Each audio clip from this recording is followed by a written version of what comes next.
And welcome inside Delaware Live Sports on a chilly, rainy evening in Bear, Delaware. Nick Allison Drewny alongside the coach Bill Harmon, our producer Jason Winchell, Craig Laskowski also in here with us today. Nick Halliday is on top of the booth. And coach, before we dive into the matchup at hand between Milford and Red Lion, we are going to pause quickly for the national anthem.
And we welcome you back inside Delaware Live Sports, another Friday matchup. Thanks to everyone tuning in here as kickoff moved up from 7:30 to 6:45 here at Red Lion Christian. Again, Nick Allison Dream alongside Jason Winchell, the coach Bill Harmon, Craig Laskowski here behind us. Nick Halliday sitting up in the elements today, coach. He'll be up in the rain trying to get us the best picture possible. But here we are, the Milford Buccaneers making the trip down here in some rainy weather to take on Red Lion in a matchup here of two teams in the same district and class. Milford's got a great tradition. Sean Strickland over the years has done a terrific job. They've been up and down in terms of Division I and Division II, and now with the new realignment, they're in that mid spot. They opened up with a couple of nice out-of-state wins, and then they took on two of the better teams downstate in the division, Lake Forest and Delmar, and had a couple tough games with them. But this is a team that really knows how to play. They've got good cohesion down there, and they've got a great following. It's great they were able to make it up kind of under these stressful situations with the weather. I think it's smart of the officials to start it early, and we'll see how much of the game we get in before it becomes almost unplayable due to the weather, which is supposed to hit. And again, a special thanks to Red Lion, who made a trip down to Buffalo Wild Wings Middletown with an appearance on the show on Wednesday. Had a majority of the team out there. That was a great showing. They were phenomenal there. And again, we're thankful that they are having us here at Red Lion. Again, head coach Ken Anderson and, of course, headmaster Kurt Sirac as well. So special thanks to them as we are here up in the press box at Red Lion Christian for a matchup with Red Lion and Milford. And, Coach, you look down at Red Lion. As you mentioned, a tough loss to start the season against a very talented St. Mark's team. They go and have a comeback win, a big second half for them against Delmar, 20-19. We talked to them about that win on Wednesday, and then they ran into a very good Caravel team last week, a 35-7 loss there. But Caravel, again, one of the sneaky teams, one of the better teams. They keep climbing up the rankings. Well, I wouldn't call them sneaky. I've seen them in person. And Johnny Reed and his staff, Dave Willard and others are doing a terrific job. They are a very physical team. They're fast, they're tough, they're well coached. And St. Mark's, this might be Joey Wright's best team that he's had over there in a long time. They are really primed to make a great run. So Red Lions play two of the better teams, if not the two top teams, along with Archmere and Howard in that division. And Delmar is always a really difficult opponent. Dave Hearn, the veteran coach, does a fantastic job down there. They did eke out a win 20-19, which I thought was a huge win after that first loss to St. Mark's, where they were beaten fairly significantly by the great Spartan team. Again, we've got a good one for everyone next Friday night as well. St. Mark's and Archmere right here on Delaware Live Sports. So the captain's out for the coin toss here today. And Coach got a matchup of some quarterbacks here as we have Evan Budinger, the freshman for Red Lion. A chance to talk to him on Wednesday. And also Ryan Mayha, the senior, who is a converted wide receiver, the athletic playmaker from a year ago at quarterback now. And a little bit of a young versus old in high school anyway, if you will, as Evan Budinger, the true freshman, coming in, and Ryan Mayha, the senior quarterback for Milford. Even though Mayha hasn't played a lot of quarterback, he's an athlete.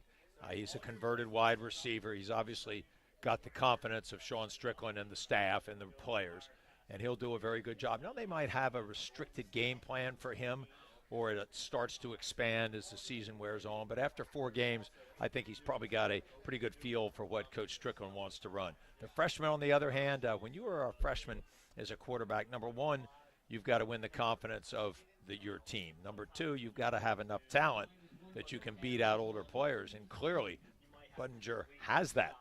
So he can sling it. He can move in the pocket. He can move outside the pocket. He's obviously doesn't have the experience of a veteran, but you grow up pretty quickly in this state, especially when you're playing St. Mark's and Caravel and Delmar. So he's been very well tested early on, and let's see if he doesn't have a really solid game here tonight.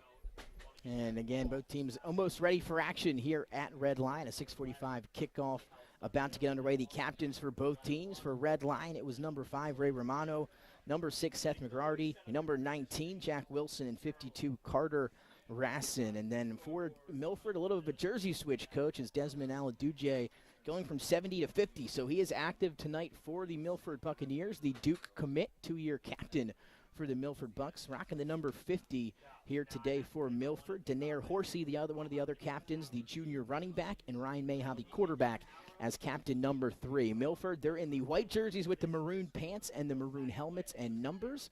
They'll be kicking off here first to Red Lion, who's in the red uniforms, the black pants with the red trim and the black and red helmets, and they'll be going here from right to left early, and then Red Lion from left to right on offense. Well, it's really going to be important tonight if the weather becomes as problematic as it's supposed to. Ball security. You've got to make sure that you're running the type of plays where players get their hands on the football very quickly. You'll have to be under center a lot more unless the weather stays fairly quiet. And then special teams, I think, will play a very big role as well. So a lot of aspects here, ball security, special teams, and then your play calling and making sure you put your quarterbacks in the best position to execute, especially if the conditions worsen. So here we go. We're about ready for action. Milford ready to kick it away, and we are underway here at Red Lion. That ball going to be skipped and scooped up around the 25, and some room to run. Going to break a few tackles and get out close to midfield before he's finally dragged down. That is number 16, the freshman Ja Rogers. One of the players, Coach Ken Anderson, said has been stepping up and one of the guys we should be looking out for tonight. Ja Rogers did exactly what a good kickoff returner does. He looked to puncture, and he did. He got vertical right away. It was what we call a basketball kick, a dribble along the top of the turf. It was fielded very quickly by Rogers, and he got Red Lion started with some terrific field position. Right at midfield, here's where Red Lion will begin drive number 1. Here comes the freshman, Evan Budinger. And he'll go under center. It's going to be I formation for Red Lion to begin the drive. They're going to turn, hand it off to the left side, get it in the hands of a playmaker there for him. That's number 23, Malik Pinkett, the freshman. And when we talked to Coach Ken Anderson this morning, he said they're dealing with some injuries with the upperclassmen. They're going to need some young guys to step up, and Malik Pinkett, one of those guys, and doing so already on the first carry of the ball game. That's a power play out of a spread formation.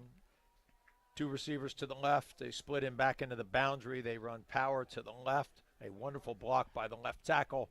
and then Pinkett bounces outside with some great speed. 20-yard gain and a new set of downs here for Red Lion. Once again, they'll go under center. 1st and 10 from the 30. They'll turn right back to Pinkett they go, and not a lot of running room on 1st down there. He's going to be brought down after a gain of about 1. Well, when you've got a freshman quarterback handing the ball off to a freshman running back, you seem young, but boy, I was impressed with Pinkett. Even on a short yardage play like that, only about a 3-yard gain. He had low pads. Fullback did a nice job of confronting the linebacker in the hole, and Pinkett looks to me like he's going to be a superb player. And one of the guys to look out for on the outside, Kyle Manley, the talented receiver for Red Lion. He'll be split to the bottom of your screen here. 2 receivers to the right, I formation again for Budinger, who sits under center. They gave him 3 on 1st down, 2nd and 7. A quick hitter here to the fullback. He's going to pick up a few more. Again, that ball ended up in the hands of number 19. And that's Jack Wilson, the other freshman that Coach Ken Anderson said to look out for. He was one of the guys we had a chance to talk with Wednesday. Well, your entire I formation, quarterback, tailback, fullback, and I believe the center is a freshman as well. So that's quite a young group right in the middle of your offense. So a lot of future hopes for Red Lion. So 3 on 1st down, 2 on 2nd down. That's going to bring up 3rd and 5 for Red Lion. They'll turn, hand it off, and it's going to be close to 1st down yardage there. That time the ball in the hands of Wilson yet again. And that's going to be, it looks like enough for a 1st down right inside the 20, and a red zone opportunity coming up for Red Lion here on the opening drive. Well, I like what Coach Anderson is doing. He spreads Milford out to get the defensive backs away from the line of scrimmage and the safety with the threat of the pass, but then he runs behind his big left tackle, Sarnecka, and both Pinkett and the fullback have done an excellent job of following his lead blocks. Under center again, I formation. They'll turn and give to Pinkett. He's wrapped up at the line of scrimmage and driven backwards.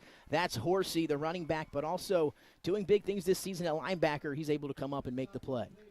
Well, Milford will give you a couple of different fronts. They can be odd, they can be even, but it's always going to be important that those linebackers flow. And on the first couple of plays, they got trapped inside on the bounce and then didn't fill quite fast enough on the fullback. So that time, Horsey did a great job of diagnosing the play and getting himself square in the hole to make the tackle.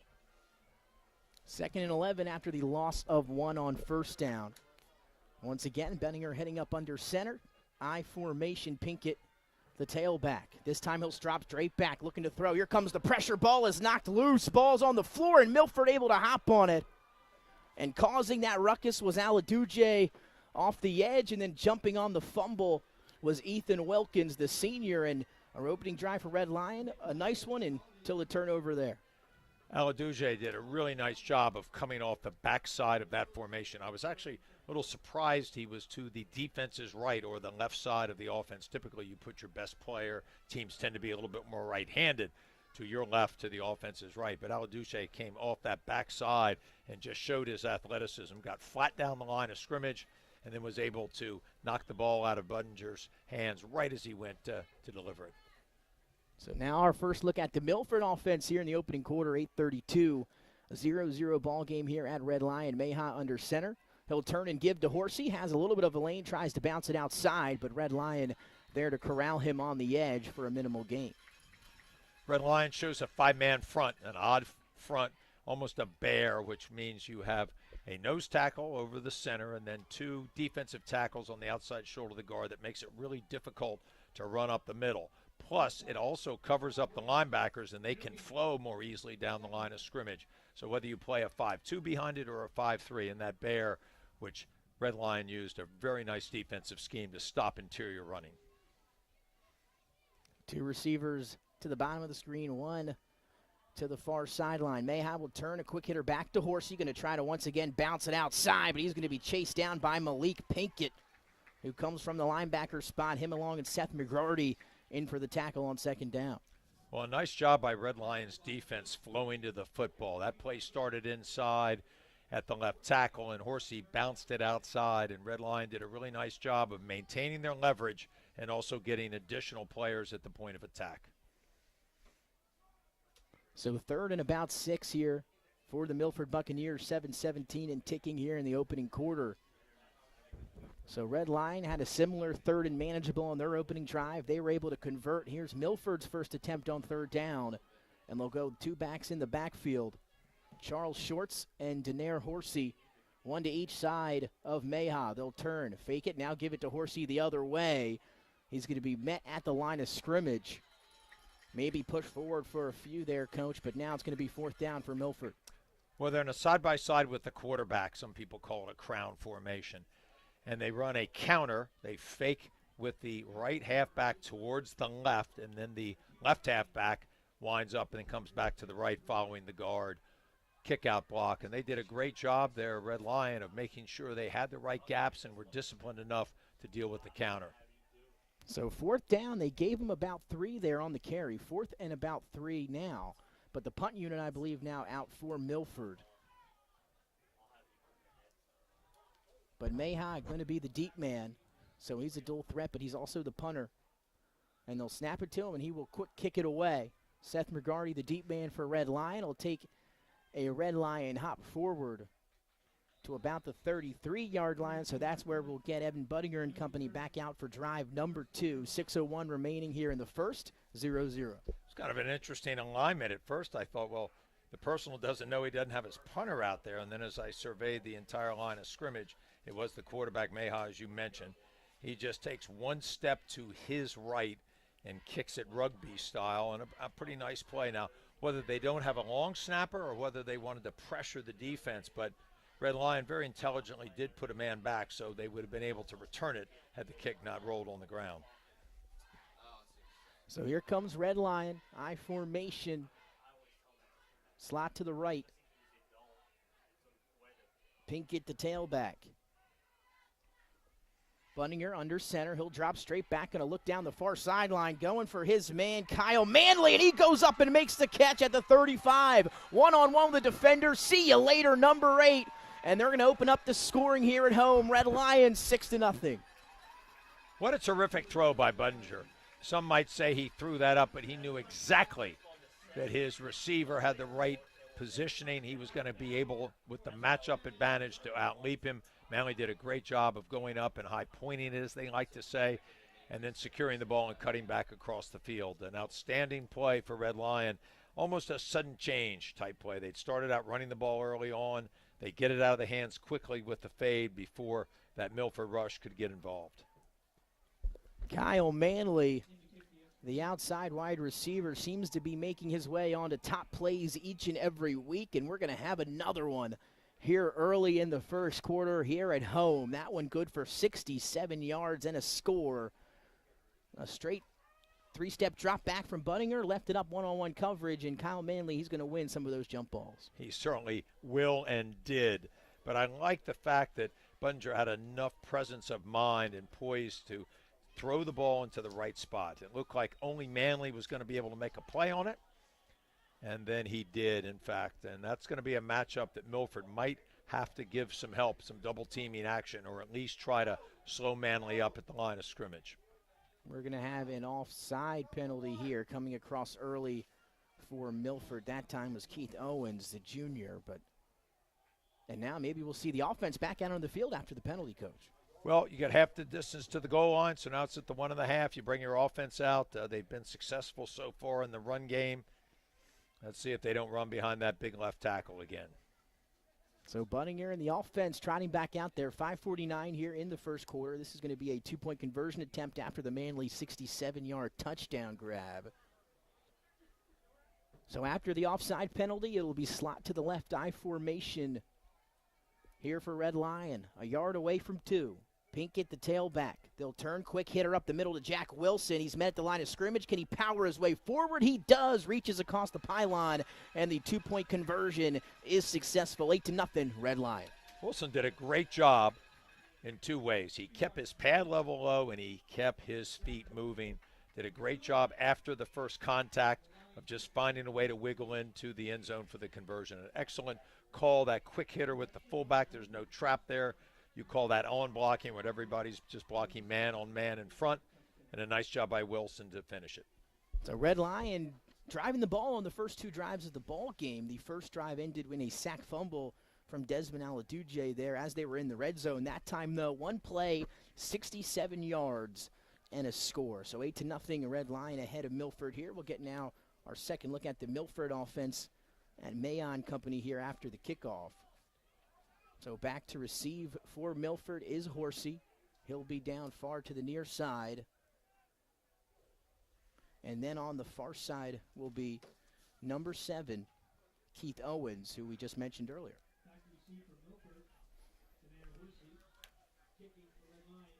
Red Lion kicks from the middle of the field. They're 5-by-5 and even configurement. And Milford here looks to me like in a pretty standard, though the middle of the field is wide open for a little pooch kick. Yeah, it was. Nobody standing in the middle. It's going to be clicked, almost caught by Owens. He'll bobble it, scoop it off the ground, and try to make something happen. Trying to get out to the 20, almost tackled, tried to reverse field, but a host of Red Lion players there to bring him down. And that's going to be looking at around the 14 and some laundry on the field up near Samuel Crossan, the kicker. Well, I think what you're going to find is Milford sent one of their return blockers at the kicker, and he may have blocked him earlier. They called a hold, and then I have a feeling that the kicker may have said something to him, so you may actually have offsetting penalties. Well, again, I'm not sure of that, but we'll see. Well, you're usually pretty good, Coach, as we will wait and hear from the officials here. And while we got a moment,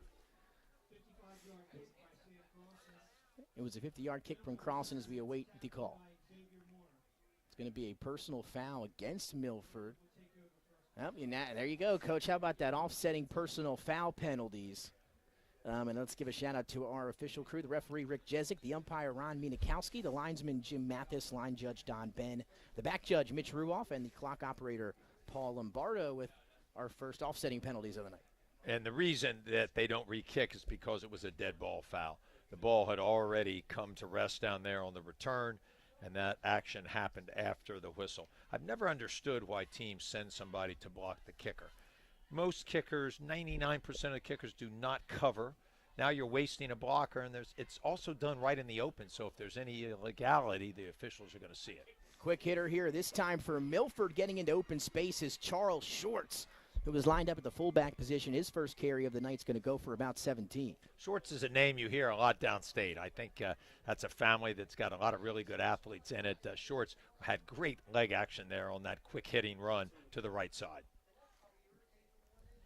So that one going to be good to about the 35-yard line. Gain of 17, as I mentioned, for Shorts, who you'll see again in the secondary on defense and all over the place on offense for Milford. So back to the I formation. Mayha heading under center as Kravitz going to be the receiver to the bottom of the screen. They're going to turn, hand it off to Horsey, trying to find a hole, gets through the initial line of defense, and then he's going to be brought down about 4 or 5 yards downfield. When you play against a player like Horsey, who's always looking to bounce, you've got to make sure that either your strong safety or an outside linebacker always maintains that outside leverage, because Horsey will hit the hole inside, and he's quick enough and has the athleticism to start that bounce, whether it be right or left, depending on where he initially attacks. He also, out of the eye, looks like a player that might have the cutback capabilities as well. So second and about 6.5 for Milford. Is we have a Red Lion player running off the field before the snap. Mayha back under center. They'll turn once again, going to be dived to the right side in the hands of Horsey, and he's going to be taken down real close to first down yardage. Milford's front line is doing a nice job initially with contact and pushing the line of scrimmage about 2 yards in their favor. Red Lions got to do a little bit better job of getting off the blocks, getting their hands on these blockers, because right now Aladuche and others are really starting to dominate, especially on these quick-hitting plays when you have a player like Shorts or Horsey who can hit the hole fast. 1st and 10 from the Red Lion 45 for the Milford Buccaneers. Under 4 minutes and ticking now in the opening quarter. Two receivers coming out to the bottom of the screen.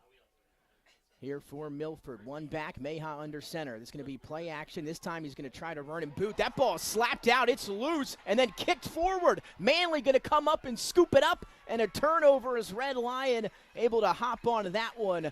Again, it was a player, I believe, on the edge, Coach. I missed the number, who came in, and you saw it, a clean swipe and punched the ball right out. Well, here's what happened. It was an unbalanced formation to field. Mayha was originally just running. There was no fake there to hold anybody. But he made the cardinal sin of switching the ball right at the last moment as the tackler was coming in. He had it in his right hand. He knew, hey, if I run left, I want to have the ball in the left hand. But he was wrong, but he switched it late. The ball was knocked out. And then, obviously, Red Lion possession deep in Milford's territory. So a mistake there by the quarterback of switching the ball when he should not have. So Red Lion offense back out on the field. Bunninger under center, 1st and 10.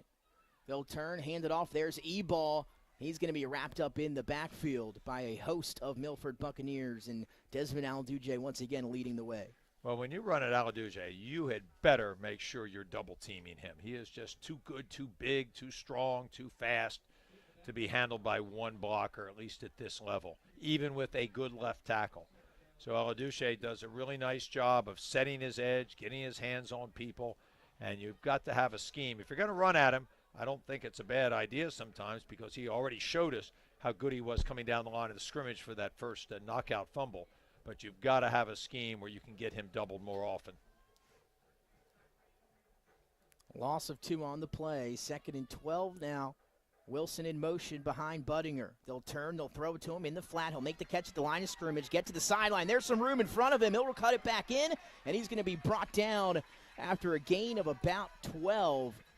And a 1st down here inside the red zone for Red Lion. Budinger does a very nice job of getting the ball out of his hands very quickly when receivers are prepared to catch it. A lot of quarterbacks throw the ball when the receiver's open. Budinger that time actually threw it prior to that, so he threw the receiver open, so to speak. I like this young freshman. He looks poised, very confident in his team's abilities and his own. Not good for a gain of 13, 1st and 10. Or 1st and goal, for Red Lion. Budinger in the shotgun. He's got 2 backs next to him. He'll turn, hand off to E-ball. He has a hole up the middle, but he's come up and taken down. Nice play coming up from the safety spot that time for Milford, as that was Mayha coming up and making the play. Well, they go pistol, and obviously the conditions are okay in the center. They feel confident that Neil Rose can snap the ball back with this bad weather. And I like that play, a little cross-buck action, but it ended up with a lead play. And E-ball, very physical at the point of contact, almost did a good job of leaping over the tackler as he came in low. And Coach Ken Anderson saying he's lightning in a bottle for this offense. And they're going to look to utilize him this week. Out of the gun, Budinger, 2nd and goal from inside the 5-yard line. And now we have a whistle down on the field. And we're going to have a neutral zone infraction against the defense. So that's going to move it half the distance, and another penalty near the goal line for the Buccaneers. It's a good officiating crew. Richie Jessic does a really nice job. He's also a basketball official, so it's terrific to see these gentlemen out giving up their time to come out and officiate. We know they're short officials. These guys sometimes do 2, sometimes almost 3 games in a day. Richie Jessic, a really good official. Out of the gun, Budinger on 2nd and goal. The quick slant to Seth McGrarty, and out of his hands in the end zone. That time is Seth again having a great season. One of the better skill position players here, not only for Red Lion, but in the state there, and that one just in and out of the top of his hands. Well, they've got him split out to the left. He runs a goal line slant. Budinger got the ball out on time, but I think he may have seen safety Ryan Meja coming in there looking to knock the ball out, so he may have just taken his eyes off, but that was a nicely timed out goal line slant. 3rd and goal from the 3. 1:08 remaining here in the first quarter. 8-0 Red Lion as they look to add on here at the goal line. Budinger going to go now under center. I formation, E-ball, the tailback, and now a whistle. And another stoppage of play down on the field, and Red Lion going to call their first timeout here of the ball game. As I mentioned, 1:08 on the clock, Coach. 8-0, and 3rd down and goal upcoming for Red Lion. Well, a couple turnovers here involved, but more importantly, I think Coach Anderson didn't like what he saw. The clock was running down. He started Budinger in gun and then got him underneath, trying to confuse the defense, even maybe get them to jump off sides. And he realizing that were not, and then he takes a timeout to get his offense organized on a very big play here. So offense and defense both going to have time to talk it over.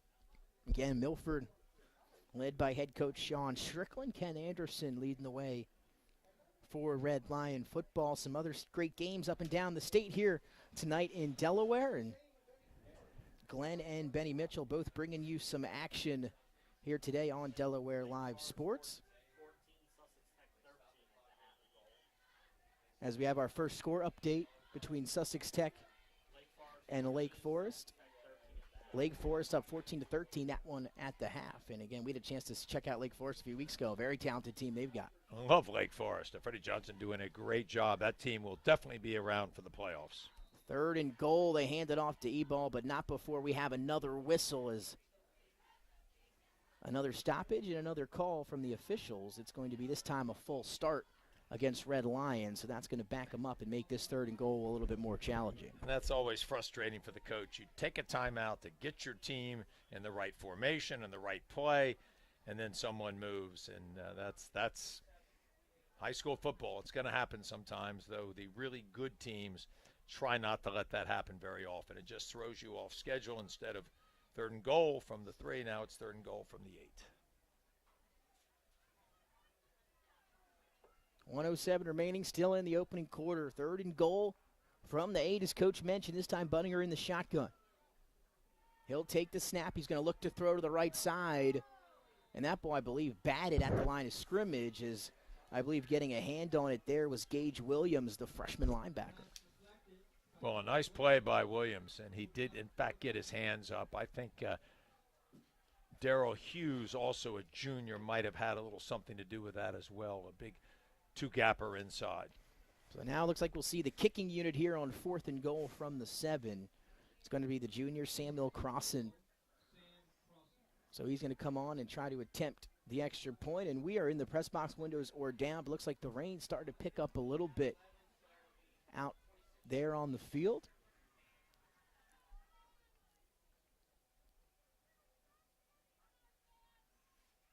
So 24-yard attempt is up and no good, I believe. Maybe to the left, hooked left there late, Coach, and the score will remain 8-0. 1 minute remaining in quarter number 1. Good snap, good hold. I think the kicker just pulled it to the left. And I'll tell you, this is tough weather to be a kicker. You've got to have all 3 components right. You've got to have a good snap. You've got to have a really good hold. And the kicker's got to be able to get his plant foot down in a really solid position. And sometimes it doesn't take much to move it. If you do that, you sway a little bit, you lose your balance, and you're liable to pull the ball across. If you plant and slide forward, there's a good chance that your weight stays back and you miss it to the right. So I think in that case, the plant foot moved to his left a little bit. Milford opening play of the new drive, and that's going to be a tackle for loss in the backfield. They tried to get it in the hands of Shorts again there on 1st down, and nowhere to go, 2nd and 10. This Bear defense with the 2 D tackles positioned inside along with the nose tackle really makes it difficult to run kind of between the tackles, or you've got to block down with your tackle, creating a double team, and that usually leaves at least one linebacker open to fit. So 2nd and 11. They'll give them a loss of 1 on 1st down. 22 seconds. This could be the final play of quarter number 1. 2 receivers to the bottom of the screen. Meha under center. They'll turn, hand to Horsey, who's trying to make something happen. Jump cut in the backfield. He's going to be brought down for a loss as flags come flying. And that will be the end of quarter number 1, Coach, but not before some more laundry as we await the call here. Horsey is a really clever running back. He started left. He didn't like the hole. He cuts back. He's got a little bit of a jump cut a la some of the really fine pro runners, and he did a nice job there of getting himself back up vertically and getting positive yardage. We'll see what the flag says. And I believe it's a hold against Milford. So that's going to back him up here, and we'll replay 2nd down. And so that should do it, though, for the end of the 1st quarter.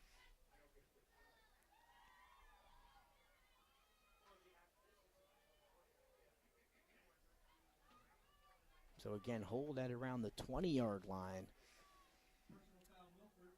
Or excuse me, we have a personal foul. That's going to be half the distance. Either way, they'll have him at the 10-yard line. Another penalty against Milford. And as you said, the clock should run out. Milford should let it. And then kind of regroup on the sidelines there and make sure they start reducing these penalties.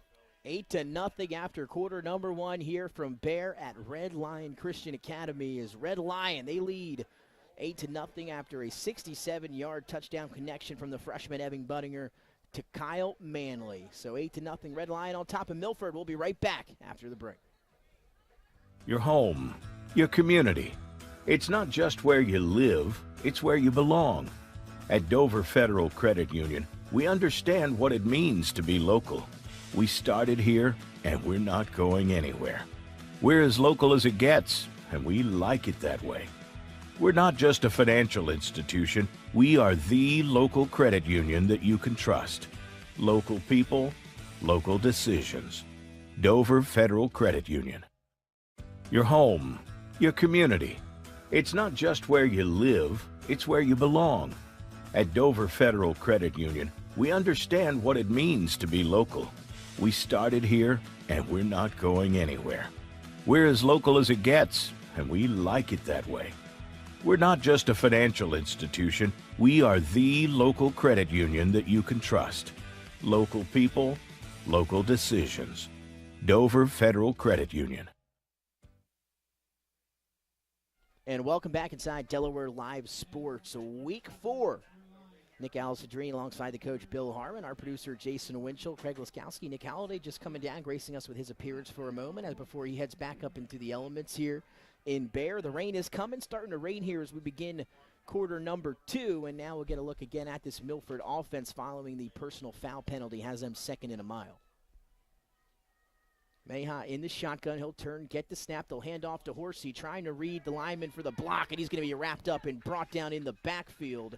And once again, Jack Wilson, the freshman, in on the tackle, along a few other Red Lion players as well. Kyle Manley, I also believe, in there. Red Lion's done a really nice job of confronting Horsey as he makes that bounce. Most of his bounces have been to the outside.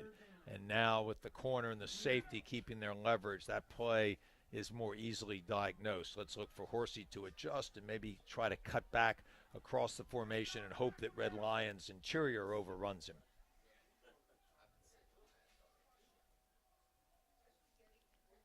So second down and a mile here. Ball at the 10, first down at the 30. So it's going to be 3rd and 21 here for the Milford offense. And another whistle and maybe a timeout on the field here. So Milford going to use their first timeout of the half. Clock stopped at 11:11. Still 8-0. 3rd and 21, deep in your own territory. If you're the Milford Buccaneers, what's your thought process here, Coach? Well, Sean must have a big 3rd and long play sheet there. Usually you're just trying to kind of take what the defense gives you, give your punter a little bit more room unless you can strike deep. I think one of the things to do from time to time, if you find a matchup, run a deep fade. If it's missed and your receiver's there and the defensive back intercepts it, hopefully you tackle him. It acts just like a punt. And especially with bad weather, sometimes that is even better than a punt if you can throw it 30 or 35 yards down the field with no return.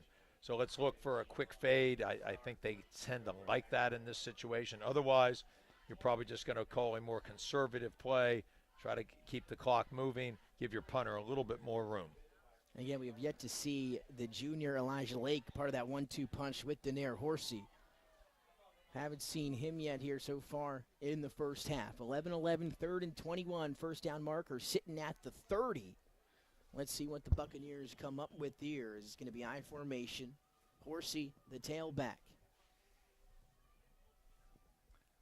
Kravitz, the receiver, to the near side. They'll turn and hand it to the fullback, trying to get him outside. Not much doing there. Shorts was the ball carrier, and now we should see the punt unit. It's kind of a shame they would spend a timeout to run that play because you may need those timeouts later on. But I think Coach Strickland wanted to be sure, hey, let's just be conservative here. Let's make sure we don't make a mistake with the ball. Let's punt it out and then go cover it. So a safe, sound, conservative strategy by Milford. So once again, we'll see our second punt of the day for Milford. Mayha, the quarterback, sits in the punter spot, 10:34 and ticking, 8-0 as the kick is away. Back to receive it is Seth McGarty. Heels at the 45. Has a lane, able to get to the sideline. 2 defenders to beat. He's going to be knocked out of bounds inside the 10 as we do have a flag down on the field. And Seth McGarty again showing off his athleticism as we await the call. As of right now, it's a 35-yard return, but it's going to be coming back, either a block in the back or a hold on the Red Lion. Well, Seth McGarty really did a nice job there of not only fielding the ball under inclement conditions, but finding a lane immediately to the outside after he started up the field. Almost all good punt returns start vertical, and then the returner reads right or left. You had an overrun there by the gunner to Milford's right side, to McGarty's left side.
just moments ago. That update from Andre Smith. Indian River comes back and beats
we believe.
defense just pinning Milford in deep, and the punt game just not being quite effective enough.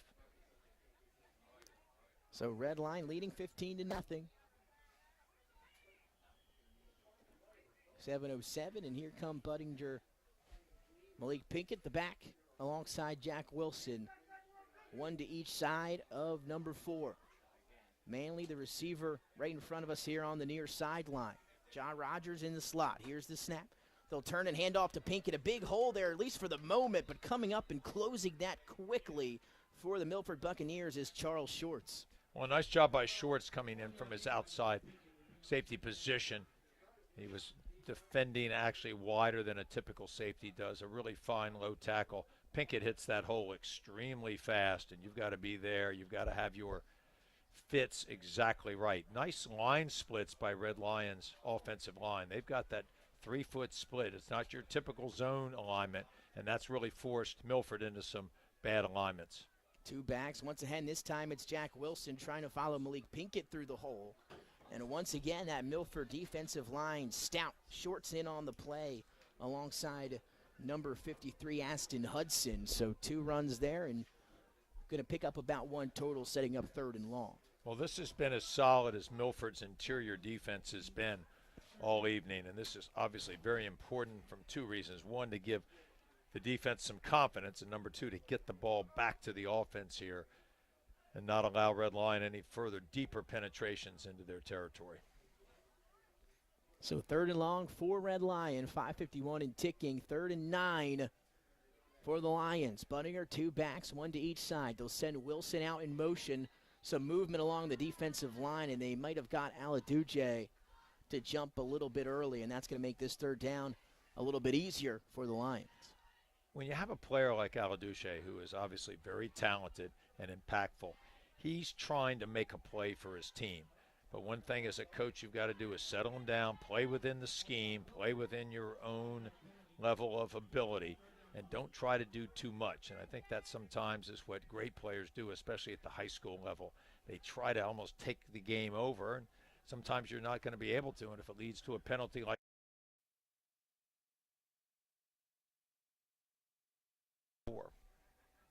Same play for Red Lion here. Wilson flares out in motion. Budinger going to look to throw, looking for Ja Rogers. Has it in and out, and then able to regain it, and he's going to be tackled inside the 5. And Budinger had one of 2 choices there on the left side, the near sideline, and that was Kyle Manley or Ja Rogers, and he hits Rogers across the middle, who makes the play. Jawan Satran, the junior, was sitting in a safety position. He read Budinger's eyes, and he just missed picking this off, and it might have been a pick 6. He just slightly mistimed it, and a terrific catch and throw. But it was really the safety of Milford. Had he been just a little bit more timely with his jump, I think he would have had either a knockdown or an interception.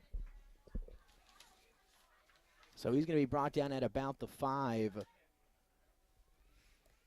So 1st and goal for Red Lion. Budinger under center. Pinkett, the tailback. It's going to be a quick hitter to Wilson, the fullback. He's met in the hole, going to try to drive forward. He'll pick up a few there on 1st down. He'll set up 2nd and goal.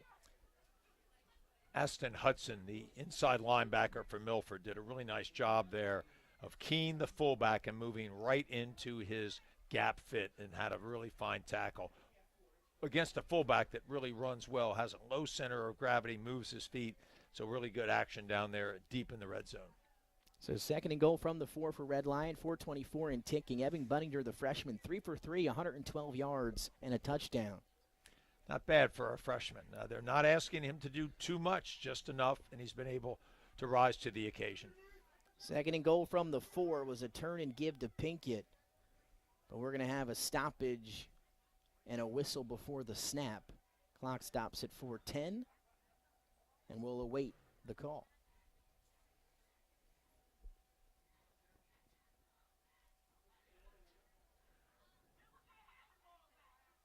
And once again, going to be an offside or neutral zone infraction against the Milford Buccaneers. And again, maybe just lining up a little over the ball on the defensive line. Well, the only thing you would say is it doesn't hurt you as much down here, though. It obviously just inches Red Line towards the goal. And that was going to be a sprint draw where the fullback leads and the tailback steps wide and then runs through the B gap. It looked like it had promise before the whistle was blown. Second and goal from the 4. Quick hitter to Wilson, and he goes untouched 4 yards into the end zone for the 3rd touchdown of the game for Red Lion, and they have now a 21-0 lead here at home. When you can run a play like that as successfully as they have this evening, you got to credit the center, Neil Rose. He's either doing a great job of base blocking one-on-one, or he's able to influence the nose, and then they cut back against it. But this young freshman has really done a nice job of securing the middle for Red Lions' offensive line. How about that, Coach? You just mentioned it. The freshman Rose at center, the freshman Budinger at quarterback, the freshman Pinkett in the backfield. They're making some plays. I don't think you want to schedule Red Lion in the future. For a few years. 3:44 remaining here in the opening half. Crossing up and out for the extra point attempt. The snap is good. The hold is down. And the kick is up and through. 22-0. Red Lion leading at home. 3:44 remaining in the first half. As the Milford offense going to look to get something going here in the ending moments of the second quarter. Still some time left, 3:44, so we'll see if Milford can get in some type of rhythm offensively. And if you're Milford, Coach, what are you trying to do here? Well, they have not been able to develop any rhythm so far. I know they probed with Horsey on some jump cuts to the outside and some bounces, but the Red Lion has contained him. They've tried to run inside, but that bare front has stopped that. I think they're just going to have to take a couple shots down the field to see if they can't find a favorable matchup with Kravitz, take a couple deep throws, get the ball out before Meha is forced to abandon the pocket due to the pass rush. So they've got to come up with something a little different here, not because they're so far behind, but they've got to find a different way to move the ball. Right now, not only are they inconsistent, but I think they're searching for their identity. And again, we talked about it. Milford starting out the season 2-0 with those 2 wins over out-of-state programs, and then coming back in-state and dropping the last 2 in some tough matchups.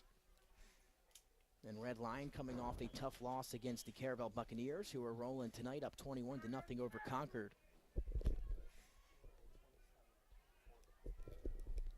And DMA over McCain today, 27-14 there. McCain gets started off hot.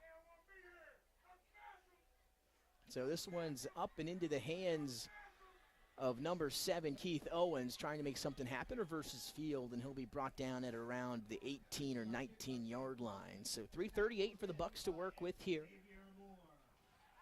Again, not even, when you look at the stats in front of us here, not too many first downs as well for the Buccaneers here in the opening half. As you mentioned, not able to get into sort of rhythm. So let's see what Coach Strickland decides to go with here with 3:38 remaining in a 22-0 deficit. If nothing else, Red Lions' offense has been the aggressor.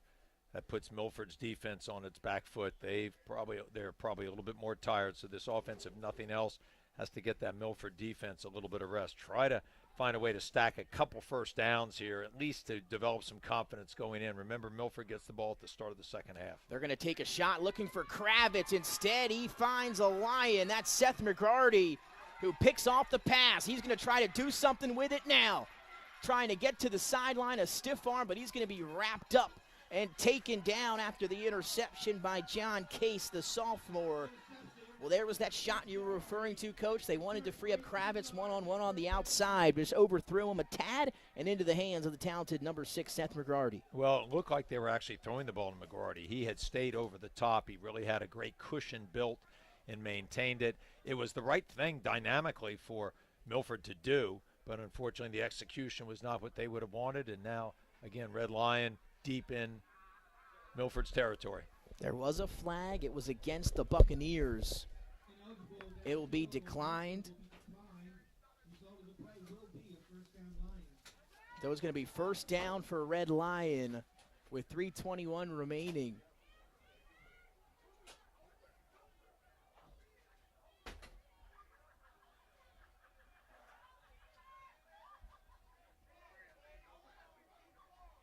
As I welcome in our producer, Jason Winchell. Jason, I know we've been at Red Lion here a few times. Craig's been here as well. Yeah, not that long ago, but Red Lion looking good here in the first half.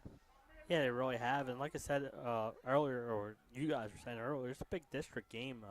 They can have a chance to get to 2-1 in the district, and the top 4 teams make the make the state tournament in each district. So, being a big win for them here today, and they're looking really good on both sides of the ball. That time they tried to hand off to the sophomore Jack Eball. He actually lost the ball. Able to hop back on it, though, were the Lions. It's good for a loss of 5, however. It's been, this weather is causing havoc. And I know we're in the press box here a little bit, so we can't really tell how bad it's raining outside or what it's like out there. We're protected pretty nicely in here. Yeah, our camera, on the other hand.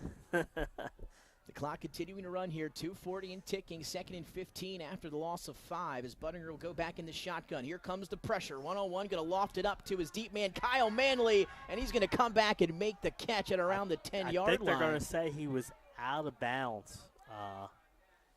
It's hard to see from our angle in here.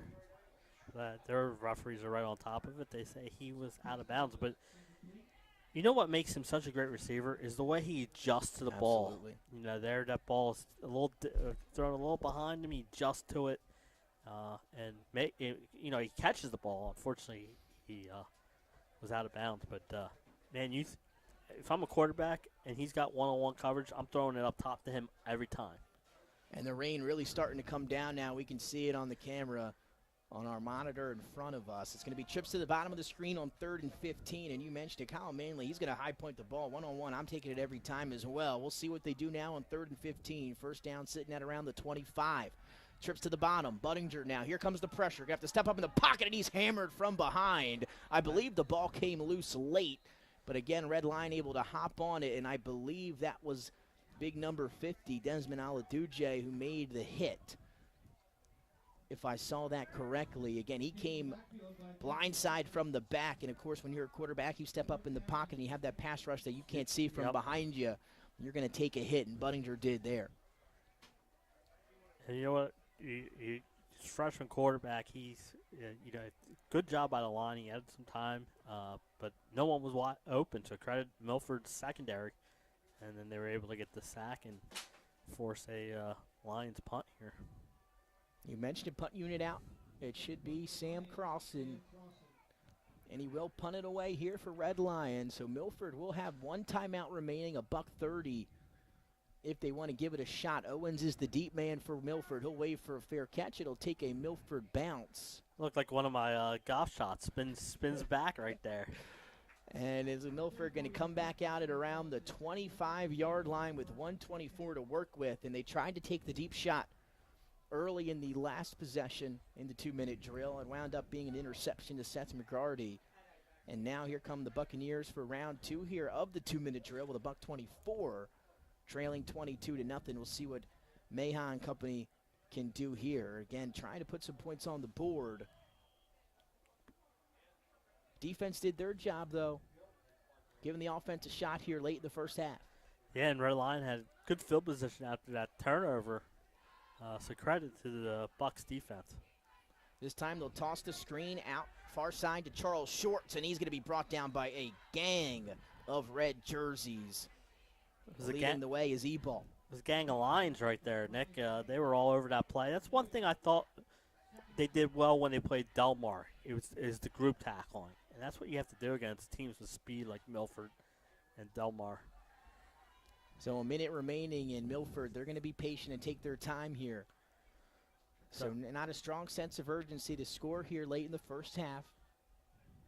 Still a lot of game left. Oh, the Buccaneers trailing 22-0. They'll go double slot here on 2nd and 10. Clock ticking at 43 seconds. Mayha out of the gun. He'll drop straight back. Going to fire across the middle. Nobody there. Only a couple Red Lions sitting at around the 40 to 45-yard line. Maybe a miscommunication as Andrew Kravitz going to look to the sideline and make a few gestures. Mayha 1 of 3, 0 yards. That completion being on the screen to Shorts. It was brought down for no gain. Clock stopped now at 37 seconds, and now 3rd and long. And Red Lion, they've got 2 timeouts I was just about to say, in the first half. We'll see what they decide to do. But again, just 37 seconds remaining here in half number 1.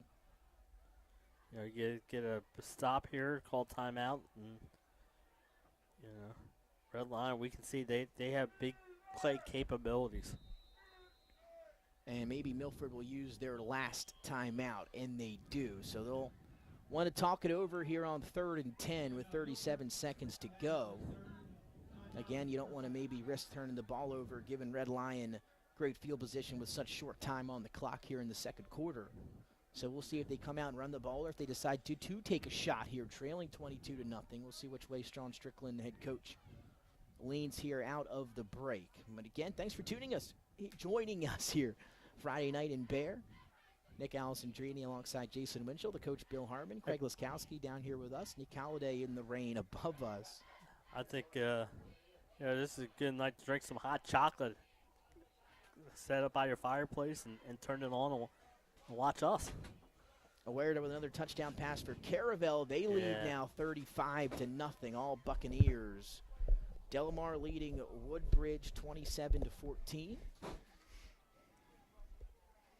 And as you mentioned, DMA over McCain 27-14. So 37 seconds remaining. 3rd and long. We'll see what the Bucs do here. And they will hand it off. Counter to Horsey, who's going to be brought down after a gain of 2. Maybe we'll see a Red Lion timeout. And we do. And now, Coach, it seems as though Red Lion going to get the ball back here with maybe 25 seconds to go here. Well, a nice little slot counter run by Milford trying to catch the Red Lion defense off balance, unable to do so. They did a nice job there of communicating, closing down, filling the gap. And absolutely, Red Lion wants to add to this already impressive lead here. I was just outside for a second, Nick. It's not raining quite as hard as I thought. The field is still fairly manageable. Mm-hmm. But having said that, I think Red Lion has really shown they're going to be a team to contend with. We talked about it earlier. A difficult schedule. St. Mark's, Caravel, a good win over and a comeback win over Delmar, 20-19. And Delmar now, UC is starting to kind of pick up their game. They're going to be a team that'll be around. But this Red Lion team, they're going to start stacking some wins up once they get to a little bit easier part of their schedule. Back to receive this one. Heels at the 50 is the talented Seth McGarty. Also has an interception so far in this one, as Mayha will punt it away. So just under 30 seconds, 29.9 to be exact. Another flag from the side, I believe a sideline warning. And you are accurate. And I would not kick to McGarty. I would be kicking this ball maybe even out of bounds into the boundary. You just don't want it. This guy is a dynamic returner. And Red Lion's done a nice job of holding up Milford's coverage team. We'll see what they do. Mayha will kick it away. It's going to be tailored to the left. It'll take a hop, and it will be a pretty good punt for Mayha, bouncing out of bounds at around the Red Lion 35. So 24 seconds down for the offense and the freshman Evan Budinger to work with here. Now you might see Red Lion take a shot or two, but with only 24 seconds and 65 yards to go with a freshman quarterback, I think one thing you want to stress to him, don't put us in a bad situation. We're up 22-0.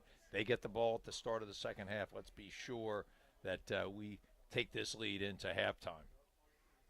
Again, from some of the statistics here, Budinger 3 of 4, 112 yards, and the touchdown. The only incompletion coming on the catch from Manley on the far sideline that was ruled incomplete. Could have been a big gain on the previous possession. And, of course, the freshman Malik Pinkett, 6 carries for 36 at his score. But let's see what they do here. 1st and 10, 24 seconds to work with, and they're going to come out firing. Budinger looking for somewhere to go. I thought the ball was released. I think the ball did it come loose? It slipped out of his hand. They did just what I didn't think they should do. They went with 2 wides to each side. They dropped Budinger not that deep, good pressure. And I think as he went to release it, the ball slipped out of his hand, and the arm was not coming forward. So that's going to be a potentially big play here and a turnover for Red Lion. Again, I apologize to the audience. Didn't see that one quite as it happened in real time. And as you mentioned, Coach, slipping out of the hand of the freshman Budinger. And now Milford with a chance to maybe do something here. You got 18 seconds. You're inside the 35.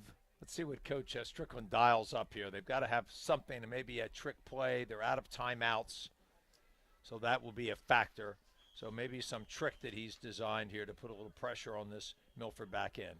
And it looks like we'll have a timeout this time from Red Lion. Again, the 2 receivers to our side of the sideline, Ben Gashora as well as John Case. They like to split Kravitz out to the wide side for the one-on-one coverage. We'll see what they come out and line up in with 18 seconds after the timeout. Ball sitting at around the 33, trailing 22-0. They tried to dial up the long shot to Kravitz. We saw a few possessions ago. Ended up in an interception, but again, 18 seconds, we'll see what they decide to do with here, because again, even if you were to maybe turn the ball over here with 18 seconds, you wouldn't give Red Lion too much to work with. You are trailing 22-0. What do you do, Coach? Well, I think you take another shot. I think you take a shot down the middle of the field. You run down. Hopefully you get a first down so the clock stops while the chains are being set. You could spike it there, stop the clock, still give yourself a couple shots at the end zone. It's too early for a Hail Mary, but I think you can, even without a timeout, work the middle of the field, which might be the most exposed, and then clock it and take a shot at the end zone. Double slot for Mayha Horsey, the one back, sitting to his left. With 18 seconds, they'll drop him straight back. They try the wheel route down the sideline. They're going to launch it. It's up in the end zone and just out of the hands of Charles Shorts. And they tried to arc him up from the slot down the sideline, and he had a step on the defender. That one just overthrown just by a tad. Well, if you run the post wheel, the outside receiver runs the post, hoping to drag the cornerback inside, and then you wheel, you actually move your inside receiver outside down the sideline. Not a bad concept. A lot of people use it. It was well defended, but that's when the middle of the field gets exposed. You start to lean on the wheel, and you can hit the ball down the middle of the field. They use 7 seconds on that play. 11 seconds remaining now. 2nd and 10 from the 33. Now we'll go trips to the bottom here. Case in the middle. The inside receiver, Charles Shorts. Kravitz one-on-one to the bottom. He's looking Kravitz's way. One-on-one to the outside. Mayha will tuck it and run now. Cuts back inside. And I believe maybe got out of bounds near the first down marker. So clock will stop with 4 seconds. And ball near the 23. One thing is a defensive edge player, you do not want to allow the quarterback to escape outside where you might buy some time to be able to throw the ball down the field, or obviously get to the boundary where he can step out of bounds and give yourself one more play. So unfortunately that time the edge was lost. Mayha did a really nice job of scrambling there and realizing, hey, time to get out of bounds and give myself one more chance.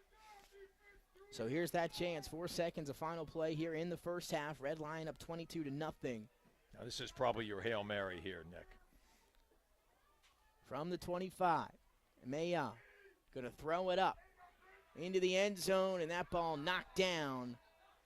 Looking, I believe, maybe for Horsey. Well, so many times, Nick, you'll show 3 or 4 receivers to field. You're hoping to draw the attention and get a one-on-one on the backside, which he got, but it was just overthrown. But a pretty good concept there at the end of the half by Milford, taking advantage of the turnover deep in Red Lion's territory. That'll bring us to the end of half number 1. All Red Lion here at home in Bear, 22-0. The Lions leading the visiting Milford Buccaneers, but a lot of football left here on Delaware Live Sports. We're going to take a break at the half. When we come back, we'll get you some scores from around the state as well as some stats ahead of half number 2 here at Red Lion Stadium. We'll be right back on Delaware Live Sports.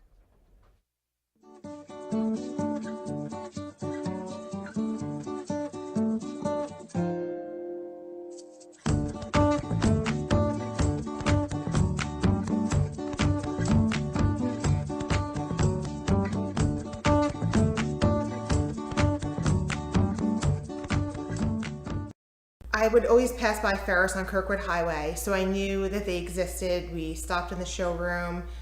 We just clicked, like from day one. They did a total kitchen renovation for us. Ferris was so organized. They were on top of everything from day one. Always here when they said they would be, always on time, kept to the schedule. The level of comfort speaking to everyone that works at Ferris, they were just super friendly, easy to talk to. It was like they were friends, not, people coming to work on our kitchen. The room is totally transformed from what it used to look like. To have all this seating now and the big table, the bench seats, it's great. I love coming home and just walking through the laundry room into the kitchen every day. It was just a great experience. We love Ferris. High Five Hospitality, founded in 2004 when 3 guys teamed up to introduce the Buffalo Wild Wings franchise to Delaware. To date, they operate 8 Buffalo Wild Wings in Delaware and Maryland. Also the Stone Balloon and Limestone Barbecue. And let's not forget Expectation. And 5 Jersey Mikes throughout Delaware. High Five Hospitality's mission is to operate 5 brands that serve high-quality products with exceptional hospitality.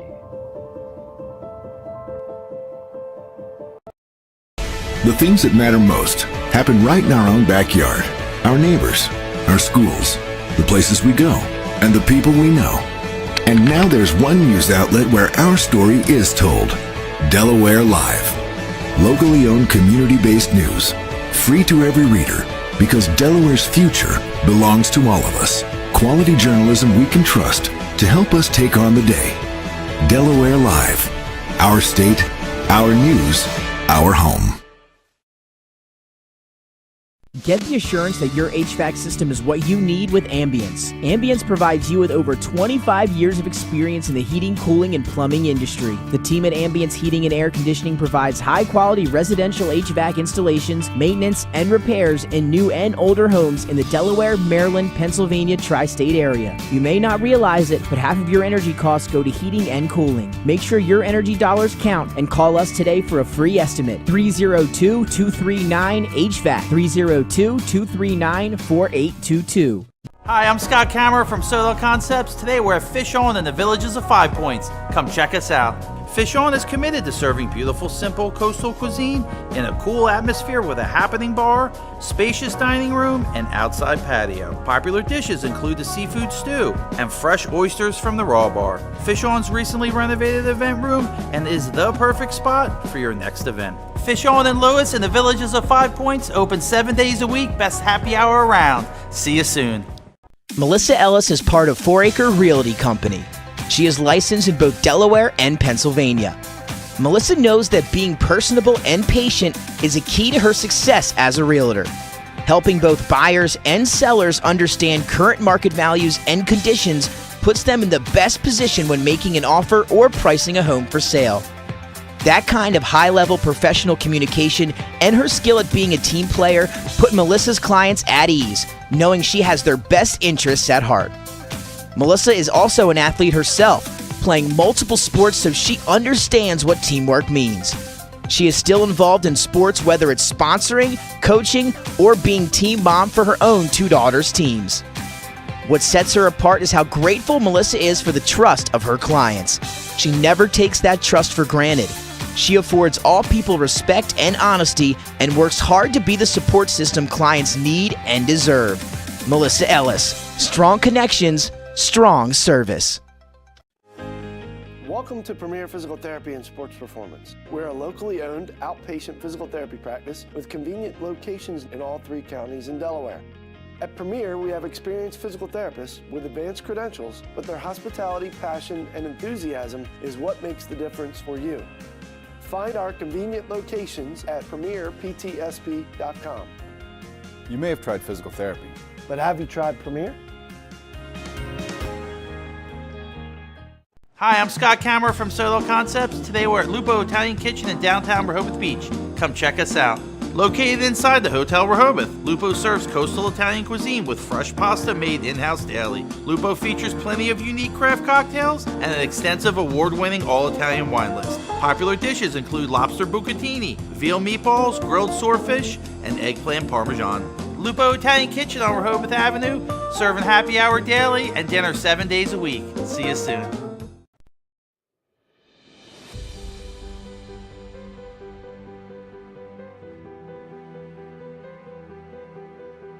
How you doing? My name's Mike Cassidy. I'm the founder and president of Cassidy Painting. I started back in 1984, incorporated in 1986.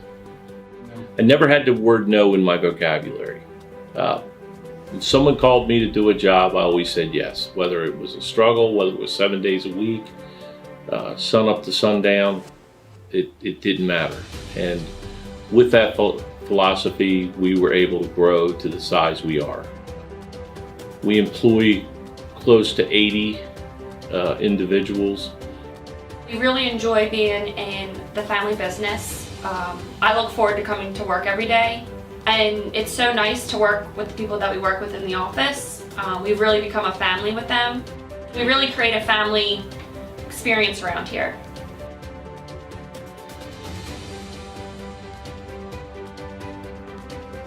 Cassidy Painting is a very diversified company. We don't say no to anything. We deal with everything from epoxy floors to painting buildings to spray foam insulation, spray fireproofing. If it deals with a coating, we can handle it. So when our customers call and they're under the gun and they know the need to get a job done, they know who to call because we perform. We've always been performed. We've never been replaced out of 37 years of business. For any of your painting needs, we can handle it.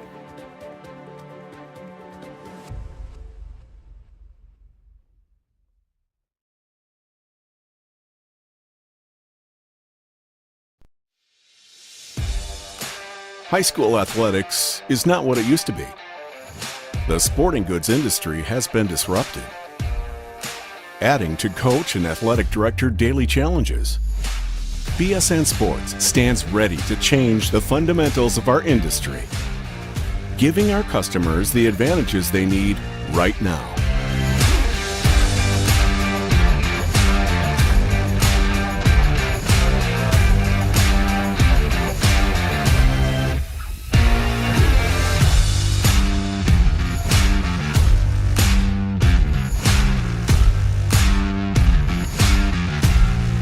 Your dedicated local sales pro is supported with nationwide team service, including sport and category experts. Get the look of D1 colleges and pro teams with our program that streamlines ordering your staff apparel, player gear, and fan wear. Stretch your budget with our fundraising solution. Free and ready in minutes. Our campus branding products are perfect for boosting school and team pride. BSN Sports has the advantages you need right now.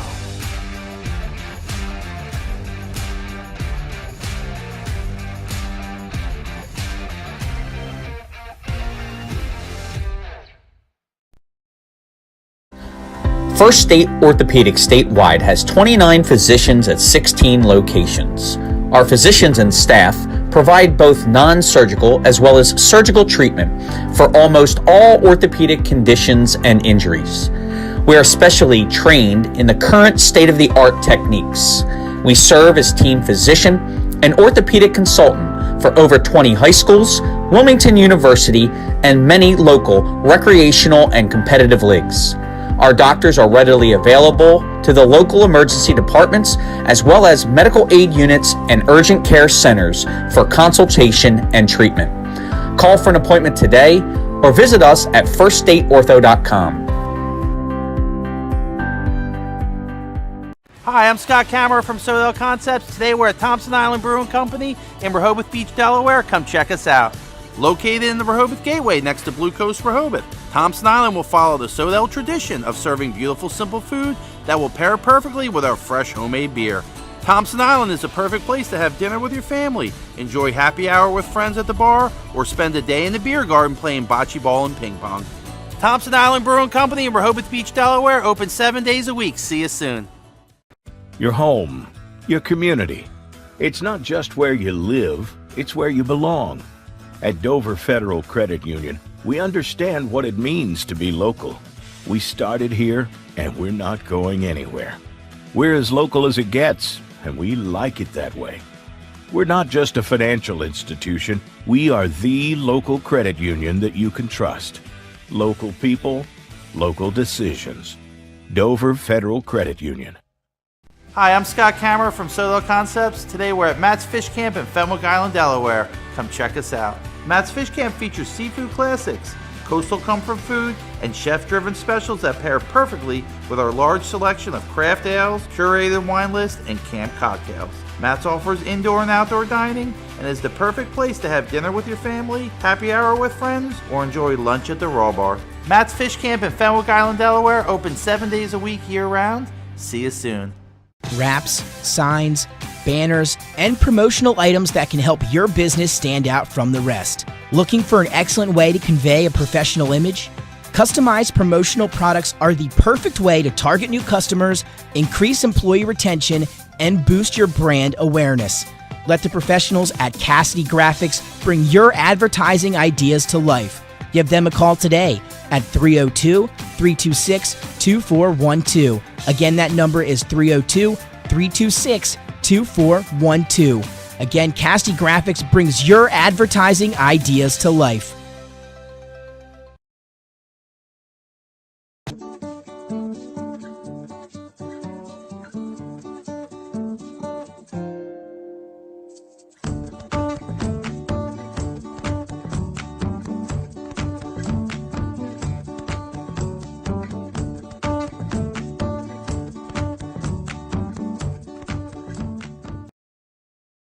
I would always pass by Ferris on Kirkwood Highway, so I knew that they existed. We stopped in the showroom.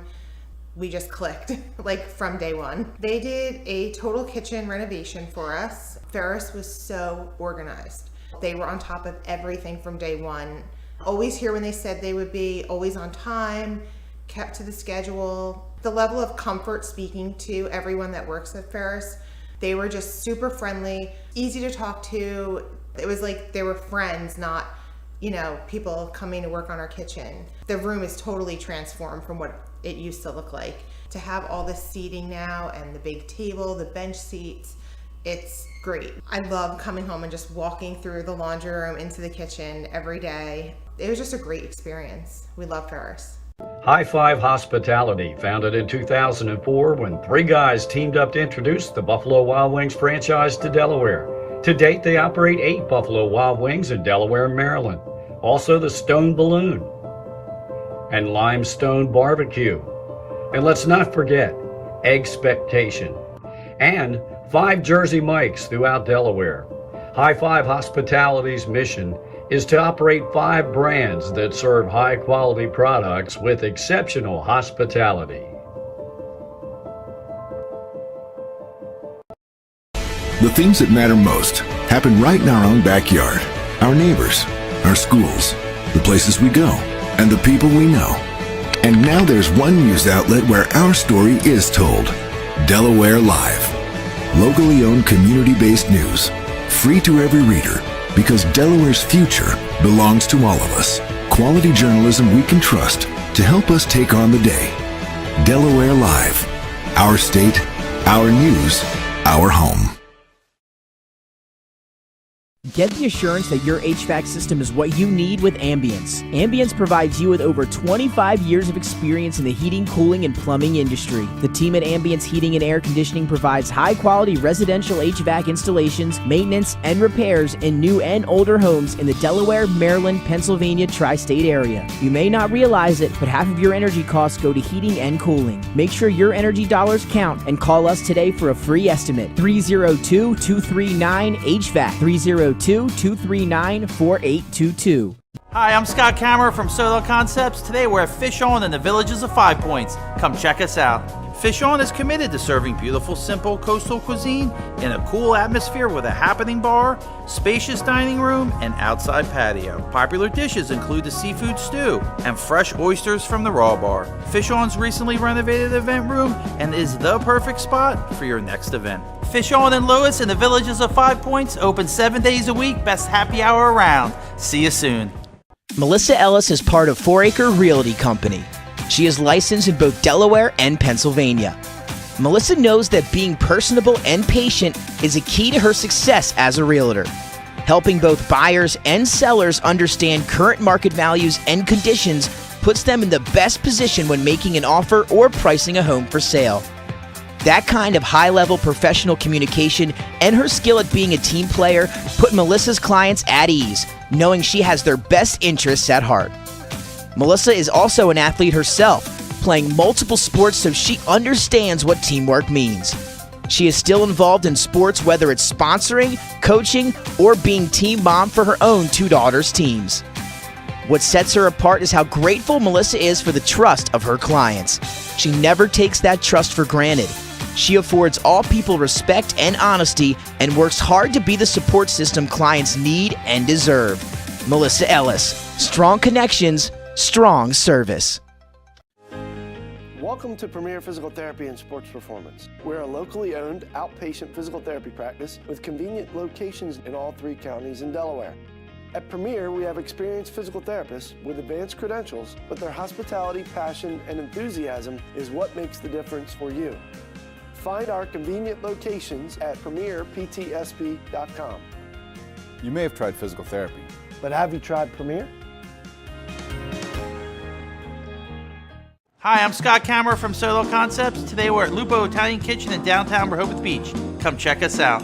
Located inside the Hotel Rehoboth, Lupo serves coastal Italian cuisine with fresh pasta made in-house daily. Lupo features plenty of unique craft cocktails and an extensive award-winning all-Italian wine list. Popular dishes include lobster bucatini, veal meatballs, grilled swordfish, and eggplant parmesan.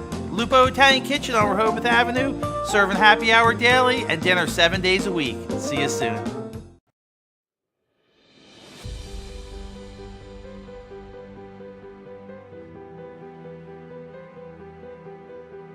How you doing? My name's Mike Cassidy. I'm the founder and president of Cassidy Painting. I started back in 1984, incorporated in 1986. I never had the word no in my vocabulary.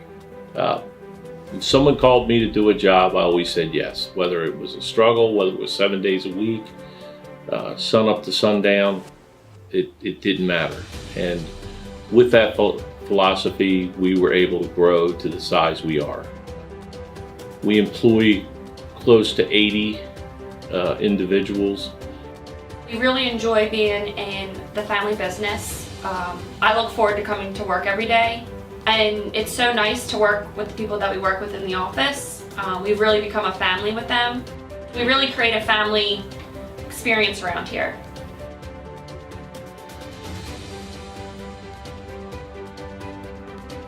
And Cassidy Painting is a very diversified company.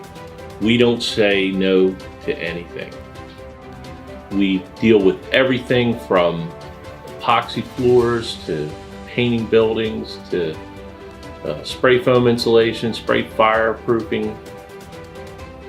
If it deals with a coating, we can handle it. So when our customers call and they're under the gun and they know the need to get a job done, they know who to call because we perform. We've always been performed. We've never been replaced out of 37 years of business. For any of your painting needs, we can handle it.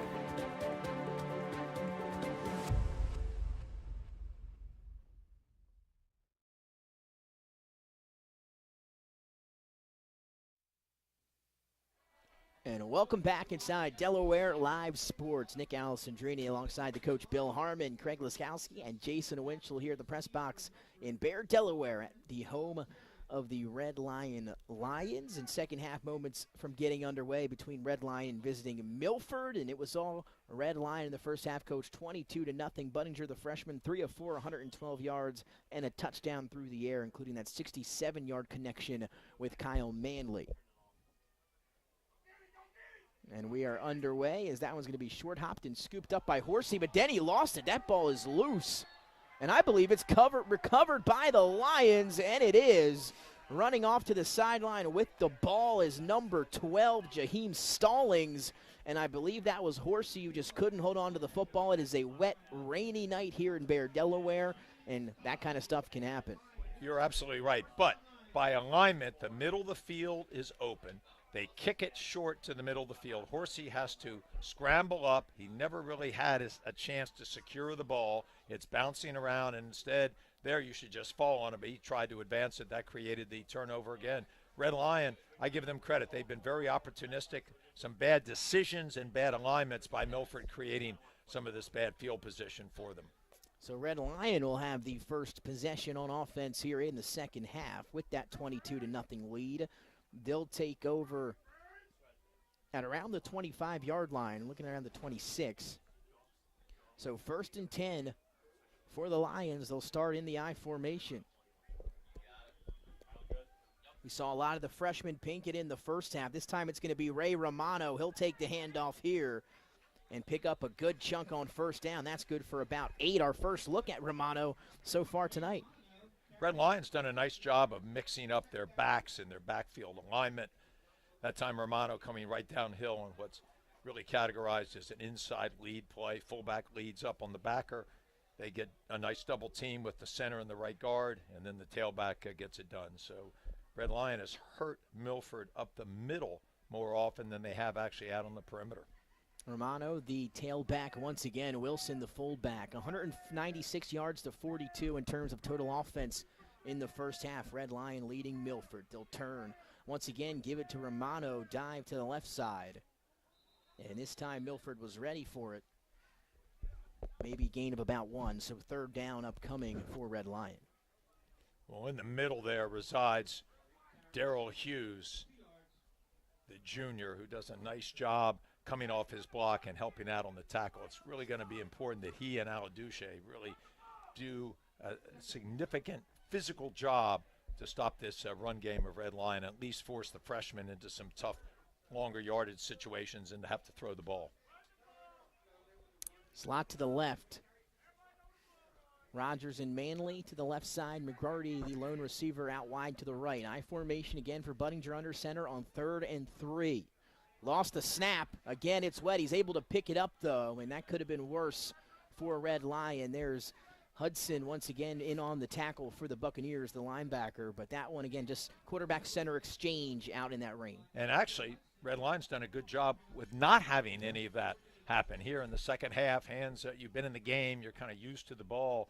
I think Budinger just pulled out a little too quickly there to get to his footwork on the handoff. And then what you got to do sometimes as a quarterback, especially deep, instead of trying to pick the ball up and get to the outside, you're probably going to have to lose a couple more yards. Just fall on the ball there and give yourself at least a manageable opportunity, in this case, for a field goal. Late addition onto the field for the field goal unit was Jordan Barber, the senior. He'll try to get set here as they want to get the snap off. And not sure they'll be able to do it in enough time. A delay of game, I believe, incoming for the Lions here. So that's going to make this field goal attempt a little bit more difficult for Sam Crossan. So we'll see where it's spotted now. And it was a delay, but they would have actually had a legal formation. They had 5 people in the backfield there as the sub ran on to get into this position. They were misaligned. So this one's going to be a 46-yard attempt for Sam Crossan, looking to add the 22-0 lead. I would be thinking fake here. And he's going to give it a ride. The kick is up, and it is through. Good from 46 for Sam Crossan, and that's going to extend this Red Lion lead to 25-0. 9:26 remaining here in this ball game. Well, Aladuce came in third quarter from the kicking team's left side. He burst through the D-gap, almost had a chance to block it had he had his hands together. But Crossan did a great job with his foot there, and he actually looked like he might have had additional yardage in him. So a really fine kicker.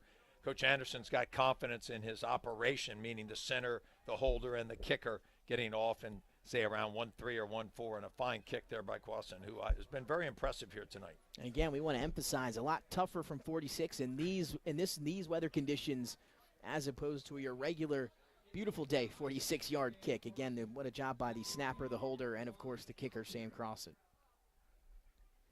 So once again, though, Coach, middle of the field going to be wide open here on the Milford return team. Yeah, no adjustment made yet by Milford. Let's see if they don't bring in those wings a little bit closer from the ticks into at least the hash where they can feel the middle. If they don't, I think you'll see Crossan kick the same ball again, right down to the middle at around the 15. There's the whistle. And here's Crossan going to boot this one away. It's going to be a deep one to the left. Horsey going to go back on it, and he'll actually field it in the end zone. And they're going to call it, and probably to the benefit of Milford there and Horsey, they're going to get the touchback call. Well, I think your kicker wanted to show off his leg there and say, hey, I don't need to pooch it. I can get into the end zone. The net effect is still the ball's at the 20, so a good start. And I would imagine in high school, if you're able to keep the return team inside the 20 are inside, there's probably about a 90% chance that they will not score. So here comes the Milford offense. After this play, we'll get you some scores from around the state of Delaware tonight. 9:25 here in the third, 25-0 in favor of Red Lion as Mahon will go out of the shotgun with a quads look to the bottom of the screen. He's going to jump throw this one, and that was almost intercepted. A tough throw. Jumping up and throwing across the body to the middle of the field was Humeha, and that can result in some damage done typically, but that one in and out of the hands of Red Lion. Well, he was looking for Kravitz running a crossing route, but Kravitz was beyond, and as Meha jumped up, he lost some velocity as he actually rolled to his left, so that was an extremely difficult throw. It kind of reminds me of a couple of the arm angles I've been watching Justin Fields of the Chicago Bears throw. I think Meha and Buttinger together may surpass his passing attempts on the season, as they'll turn and give up to Horsey. Nowhere to run. That play being made by Nico Sarson. He was the first one to make contact, and that's going to be a no gain on second down.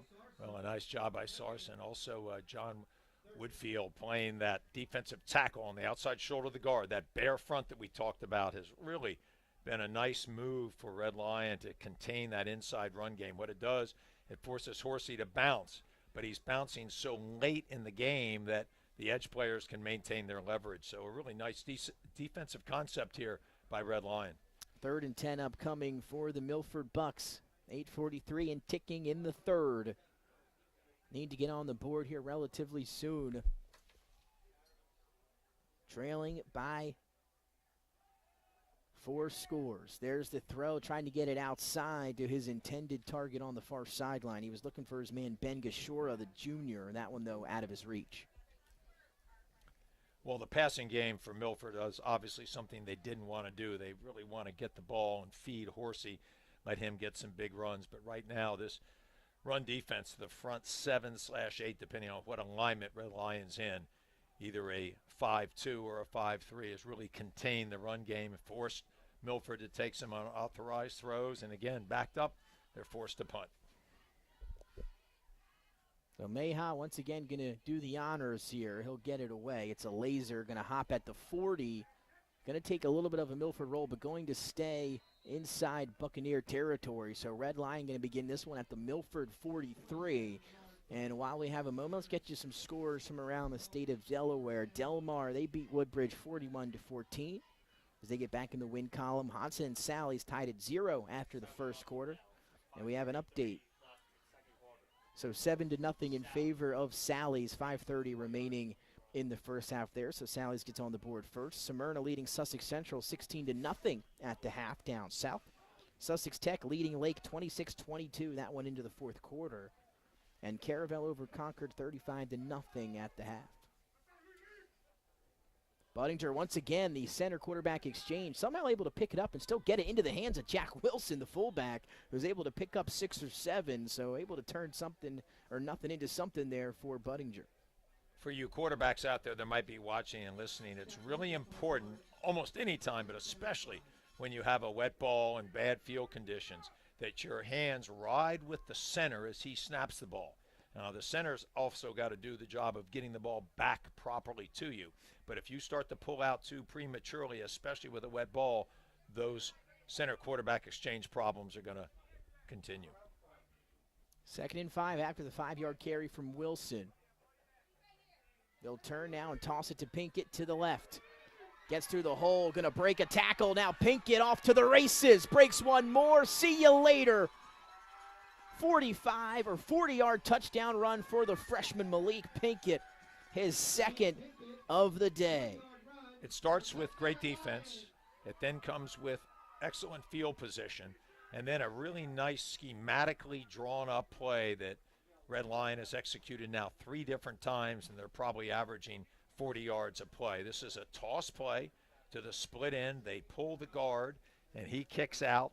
Sometimes they crack, sometimes they run off, and then the fullback leads, and they've just got Milford outmanned. And then with a runner like Pinkett, when he seizes the opportunity to take a quick cut in a hole, he does it, and he's been terrific at it. 31-0 awaiting the extra point from Sam Crossan, who's been active today for Red Lion. Snap, hold, and kick is up and through. 32-0, 7:29 remaining in quarter number 3. It's all Lions here tonight at home. And again, the Milford offense has just 42 yards of total offense to this point, Coach. They're struggling to get some rhythm going. Again, the conditions aren't helping either, but Red Lion really came to play here tonight. Yes, they did. Their defense has been superb. The concept of the bare front with a very active linebacker crew has done a really good job of containing Horsey in this Milford defense. They've also had some really bad field position, and that's hurt them. They've been very conservative on a couple of third down plays smartly, so they wanted to be sure they didn't turn it over deep. But unfortunately, with the punt game and with the return game of Red Lion, they've been able to capitalize on that. Going back to one of those scores, how about that Delmar win over Woodbridge? That's very impressive. I mean, Woodbridge, perennial semifinalist or finalist. Unfortunately, we've had to play them a number of years at Friends School, and that's a terrific program. Marvin Dooley's down there, and right now Delmar and Dave Hearns got themselves going. A very impressive win for Delmar tonight. And again, a team that Red Lion had a 20-19 win over just a few weeks back, and again, we talked to them about that on Wednesday, and they were excited for this one upcoming. Excited we were going to be here for this one Friday night, and they're showing it. Carlson going to kick it off, and he wants to do it to the same spot, but we have a whistle. Offsides. So this one going to be offside against a Red Lion. Somebody a little bit too eager to get down the field there. 7:29 again here in the third quarter. Nick Allison journey alongside the coach Bill Harmon, Craig Laskowski, Jason Winchell, and Nick Halliday, who is enduring the rain out there. Again, maybe not as hard as we thought it would be, so that's good, but we are in the press box, so we can't tell as much as the people that are outside. Umbrellas are out. Looks like Nick it's does a raining great little job bit. for us up there, and we really appreciate it. I'm going to go back to Delmar for a second. So Delmar opens up with a tough loss at home in their opener.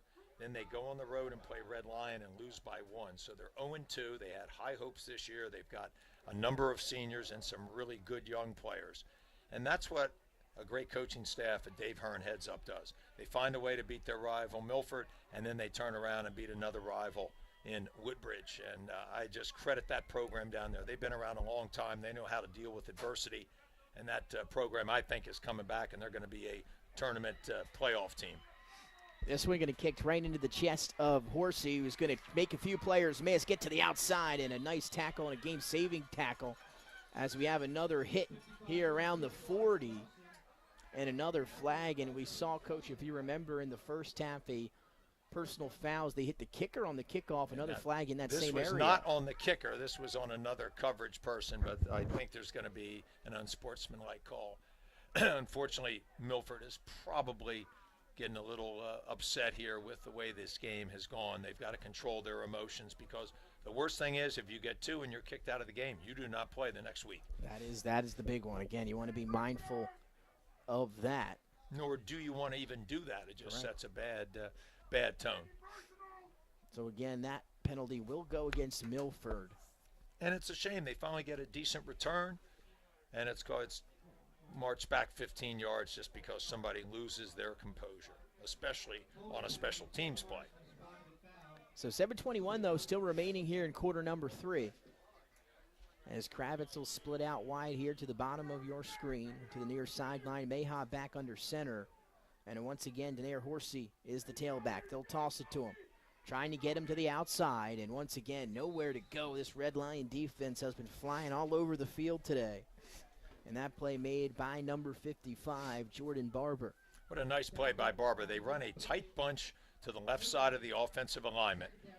That's usually going to be a couple cracks and maybe a pull out and a kick out. They pull a guard, but Red Lions defense just ran to the ball extremely well. And when you face a bunch, you've got to have somebody in the middle of the bunch who's going to actually explode up the line of scrimmage and then try to end the play there and force it back inside, or allow teammates to run to it. Well played by Red Lion.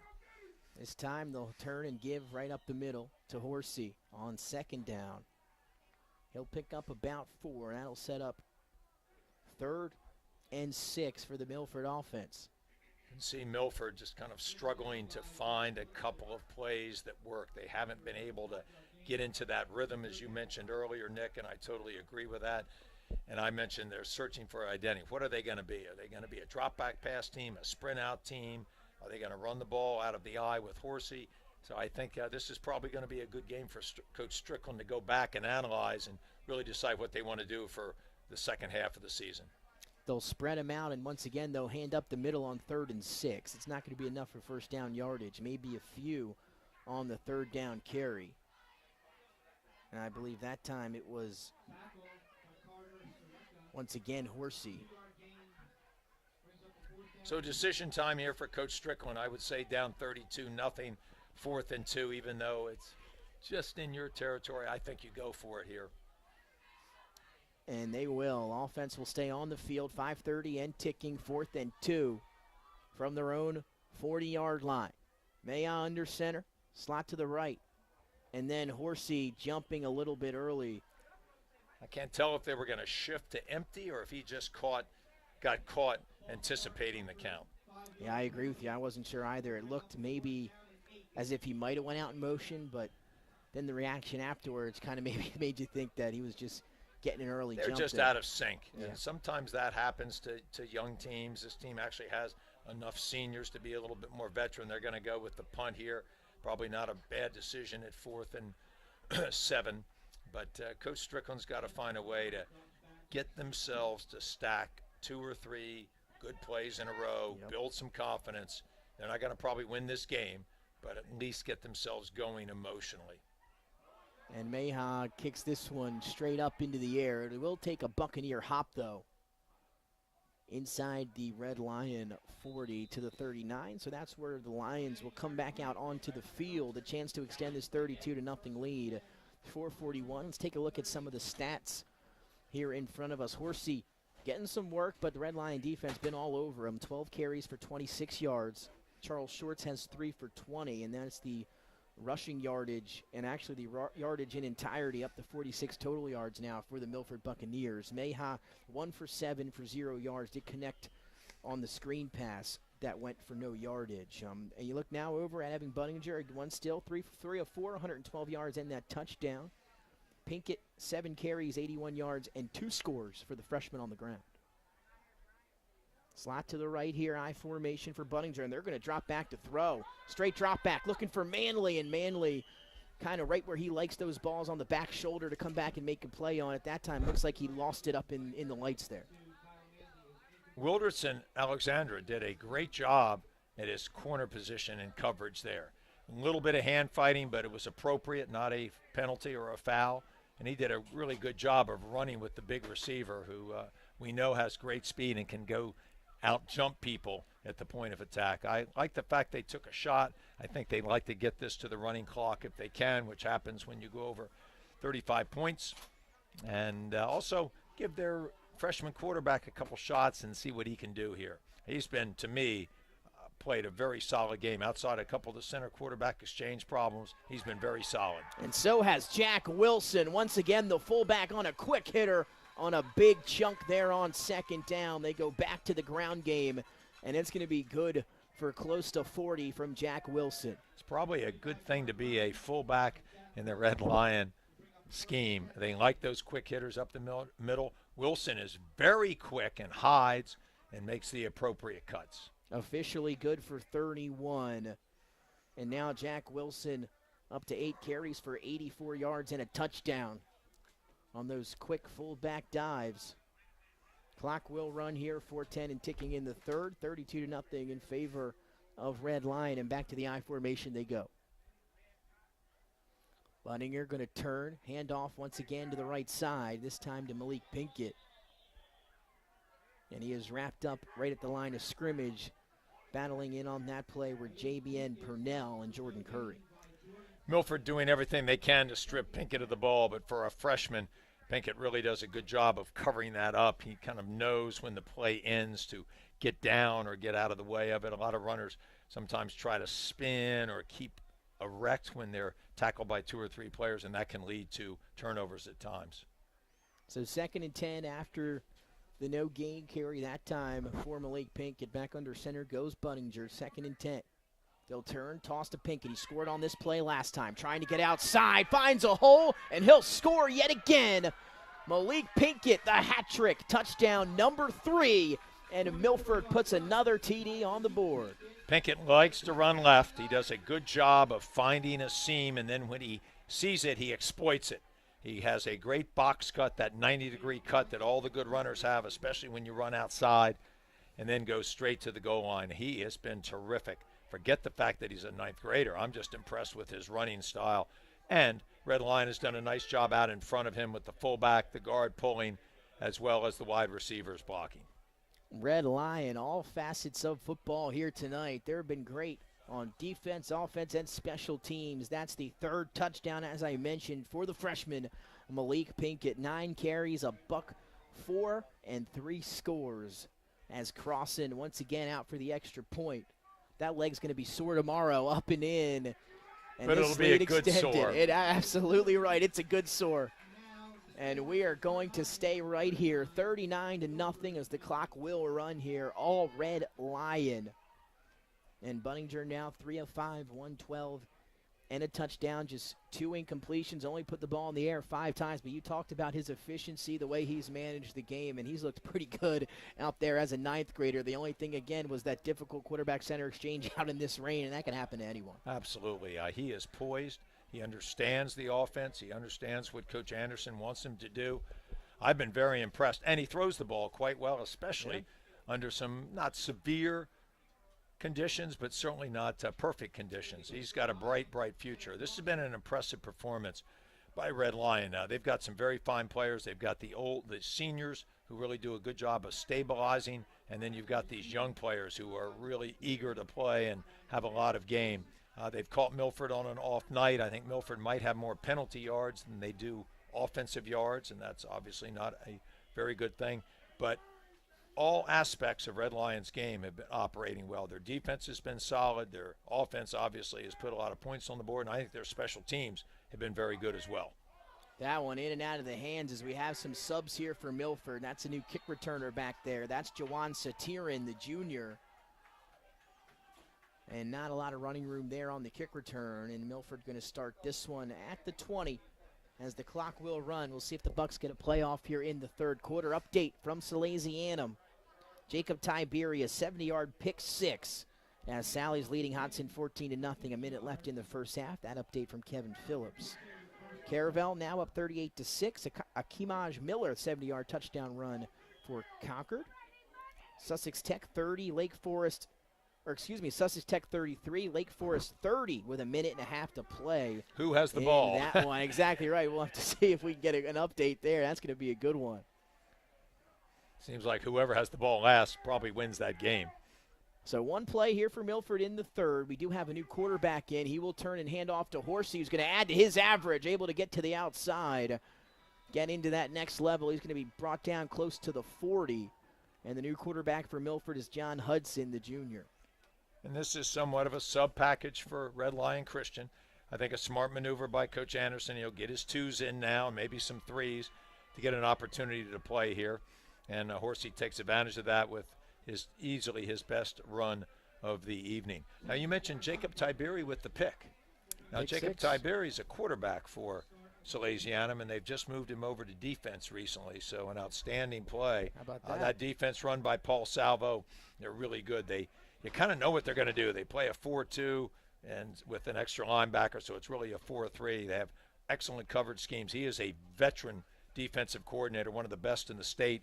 Billy DiNardo and he have been around a long time, so he's got to be very pleased that he can take a player who's basically an offensive player and a quarterback and then move him in to the back end. But let's think about that.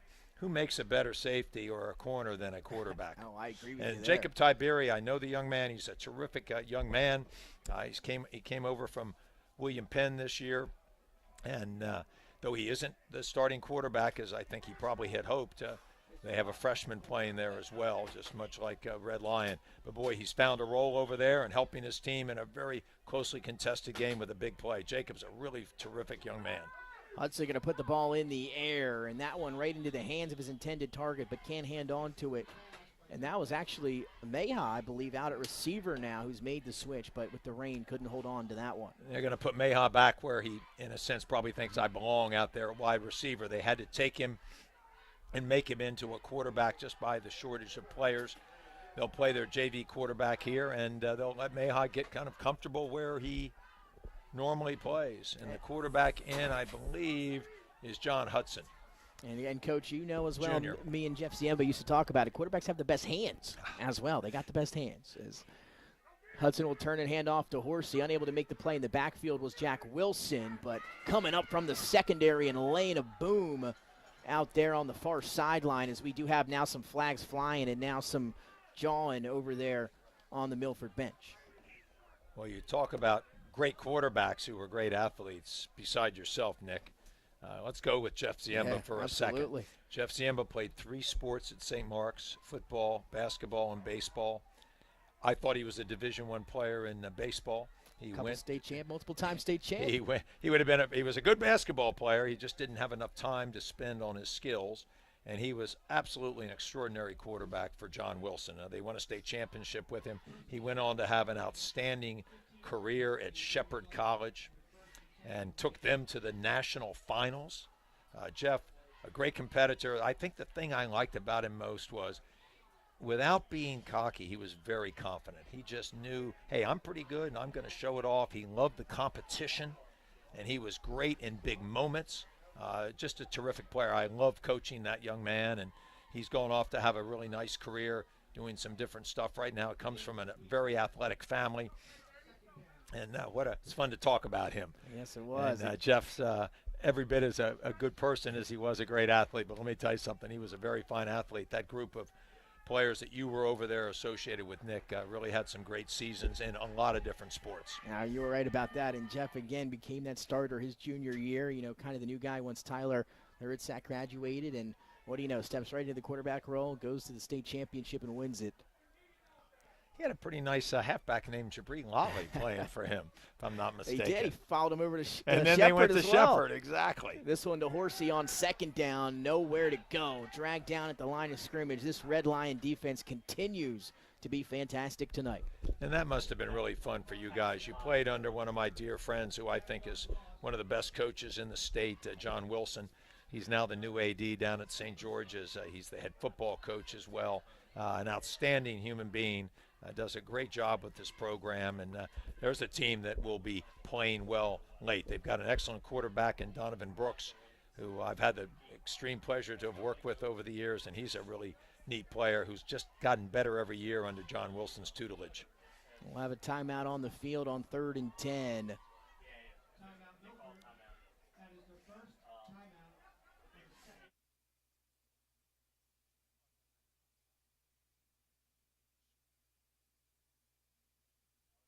So timeout on the field. 8:47 remaining, a 39-0 lead here for Red Lion. Coach, we have a final. Sussex Tech holds on. They beat Lake Forest 33-30. That is your final. So the Spartans go down there, but again, what a talented program they have. And that's a nice win for Sussex Tech as well. Oh, it's a terrific win, and that's what's so neat. I mean, everywhere in this state, but there's some really fun, long-time rivalries downstate. We talked about Delmar Woodbridge. You've got Sussex Tech and Lake Forest. They're not that far away, and there got to be some players that could have been at either school. So when you get down there, and that's truly Friday Night Lights, it's our version of Texas football, and I'll tell you what, it's really neat. There's good coaching going on. Are a lot of really good players, and I'll tell you what, Nick, they also have excellent fan support. I've always enjoyed the interest of the fans everywhere in the state of Delaware, but especially downstate. Absolutely. Hudson will take the shotgun snap on 3rd and 10. Has Shorts, almost tipped and intercepted, but going to be reeled in by Shorts after the tip. And no, now they're going to come in and roll it incomplete, as that ball was in and out of the hands of the corner, Deshae Williams. And that was the tip drill, Coach. You practiced that a little bit, and Shorts thought he brought it in, but unfortunately the ball must have hit the ground. Richie Jessup's officiating crew really sharp here and on top of it, and that's what I like. They're not officiating the score of the game. They're officiating the game, making the right calls no matter who's ahead or what's going on. And I think that's really important. And sometimes in other states you get it where the officials, this team, we'll just give that one to them. No, it should be earned. It should always be the right way. And this officiating crew's done a really nice job of not only controlling this game, but getting the calls right. 4th and long here to see if they can keep the drive alive. Hudson drops back out of the gun. One-on-one looking for Mayha. That ball is up and incomplete, as you saw Seth McGrarty come over and have an opportunity at his second pick of the game, but able to break it down or break it up that time are his Red Lion, and they'll get the ball back as the clock continues to run, and the fourth down stop there on defense. And that's always got to be an interesting dilemma for a D-back plus a D-back coach. They love interceptions, Nick. They talk about it in their team rooms and all that. But in that situation, McGarty been much better just knocking the ball down, which I think he did. He made a very intelligent play because they're going to pick up significant yardage because of where the pass was thrown from on fourth down versus if he'd intercepted, he would have gone out of bounds, and I think that's a net gain of about 23 yards. Smart play.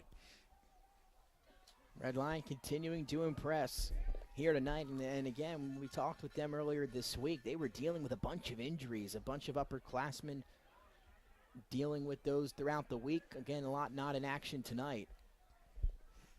Wouldn't have been able to tell here for the Lions. 6:43 and ticking. Offense back out onto the field. Some subs in there as well. As Budinger will remain in, they'll turn, and we have a stoppage on the jet sweep attempt there as they wanted to get into the hands of the freshman Ja Rogers. And a full start against the Lions.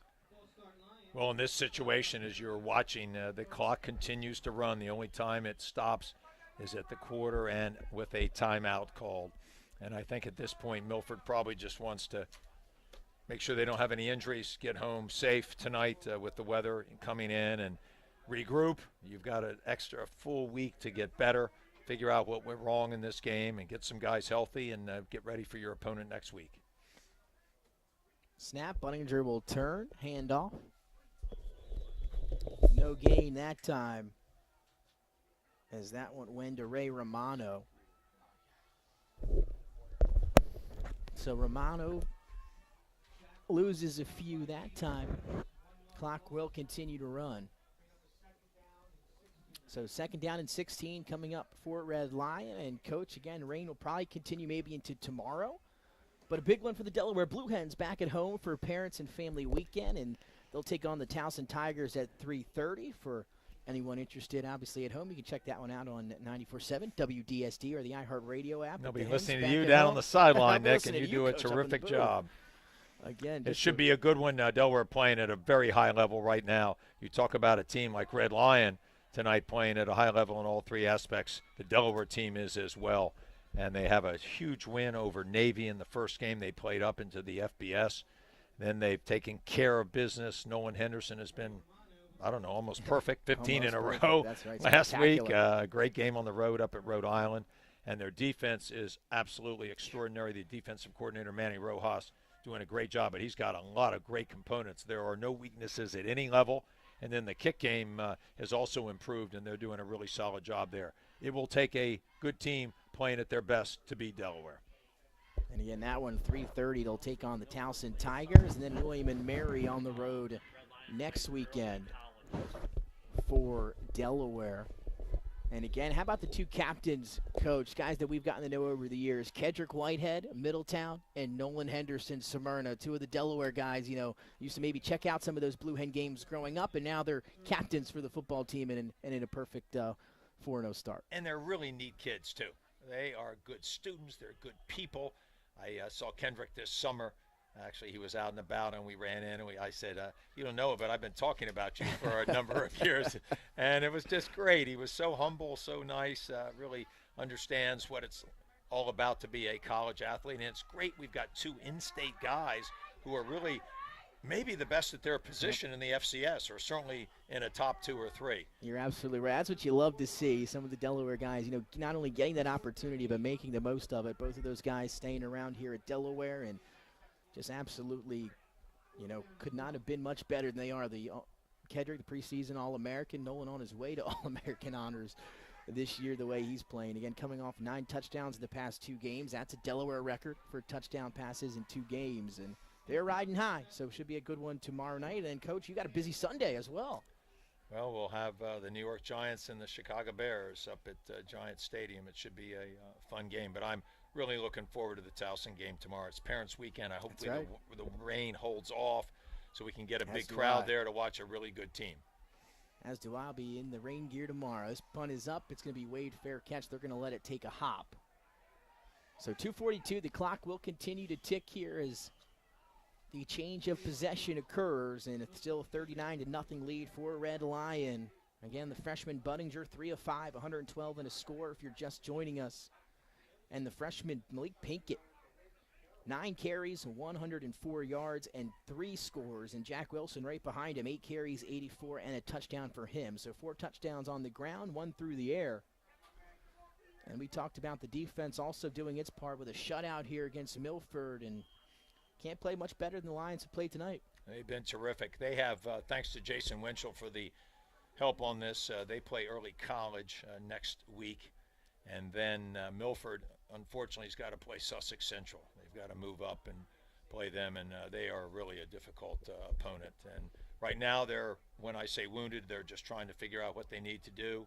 This, to me, is a week to go back to fundamentals, get really good at what your task is, maybe not worry. I mean, you obviously are going to go in and try to win the game next week, but Sussex Central is a really tough team and a really good defensive team.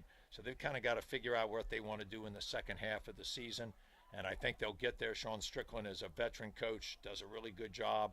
They just came in a little shorthanded, and I thought they probably caught Red Lion playing at their best game of the season. That's a good point. And again, no Elijah Lake today. We have not seen him at all for Milford. They'll turn and give to the right side here. It's Norquan Heath, the sophomore, getting some run here late in the ball game. So no Elijah Lake, a tough one for Milford. And you mentioned going to have to go play Sussex Central next week. And again, they are in a battle with Smyrna now. You never know how that game is going to end. So we'll see if that has an effect on the game next weekend as well. But Sussex Central, such a talented team this year. Not going to get any easier for the Buccaneers. It is not, but that, again, is a downstate rivalry that they probably had marked on their calendar since last year. And, you know, Milford will be ready to play. Under a minute to go. Hudson will turn and give one more time, this time into the hands of Gage Williams. That ball comes out. And a fitting way to end this one as Jack Eball falls on it. The Red Lion defense forces another turnover, and the Lions are going to wrap this one up here at home. A 39-0 victory over Milford. They clicked on all aspects of the game, as we mentioned, Coach. And if I had to put you on the spot and you pick a player of the game, there's a few options here. If you had the choice to go with who you lean in with, and there are a couple freshmen maybe to choose from as well. Well, I like a lot of players on Red Lion. I like some players on Milford, but I'm going to go with the I'm going to go with Pinkett. I thought he was terrific. He got him going early with those outside runs. The fullback, Wilson, was really good, too. I like the poise of the quarterback, though they didn't ask him to do enough. And I'd almost give it as a team victory for Red Lion. I thought they were so cohesive on all 3 aspects of the game. They were terrific. Coach Anderson did a great job of getting them ready to play.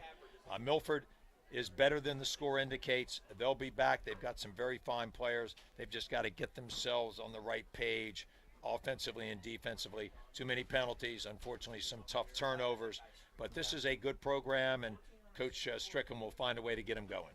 Again, you look down and still at some of the stats here. Horsey for Milford finished 14 carries, 46 yards. Charles Shorts 3 for 20.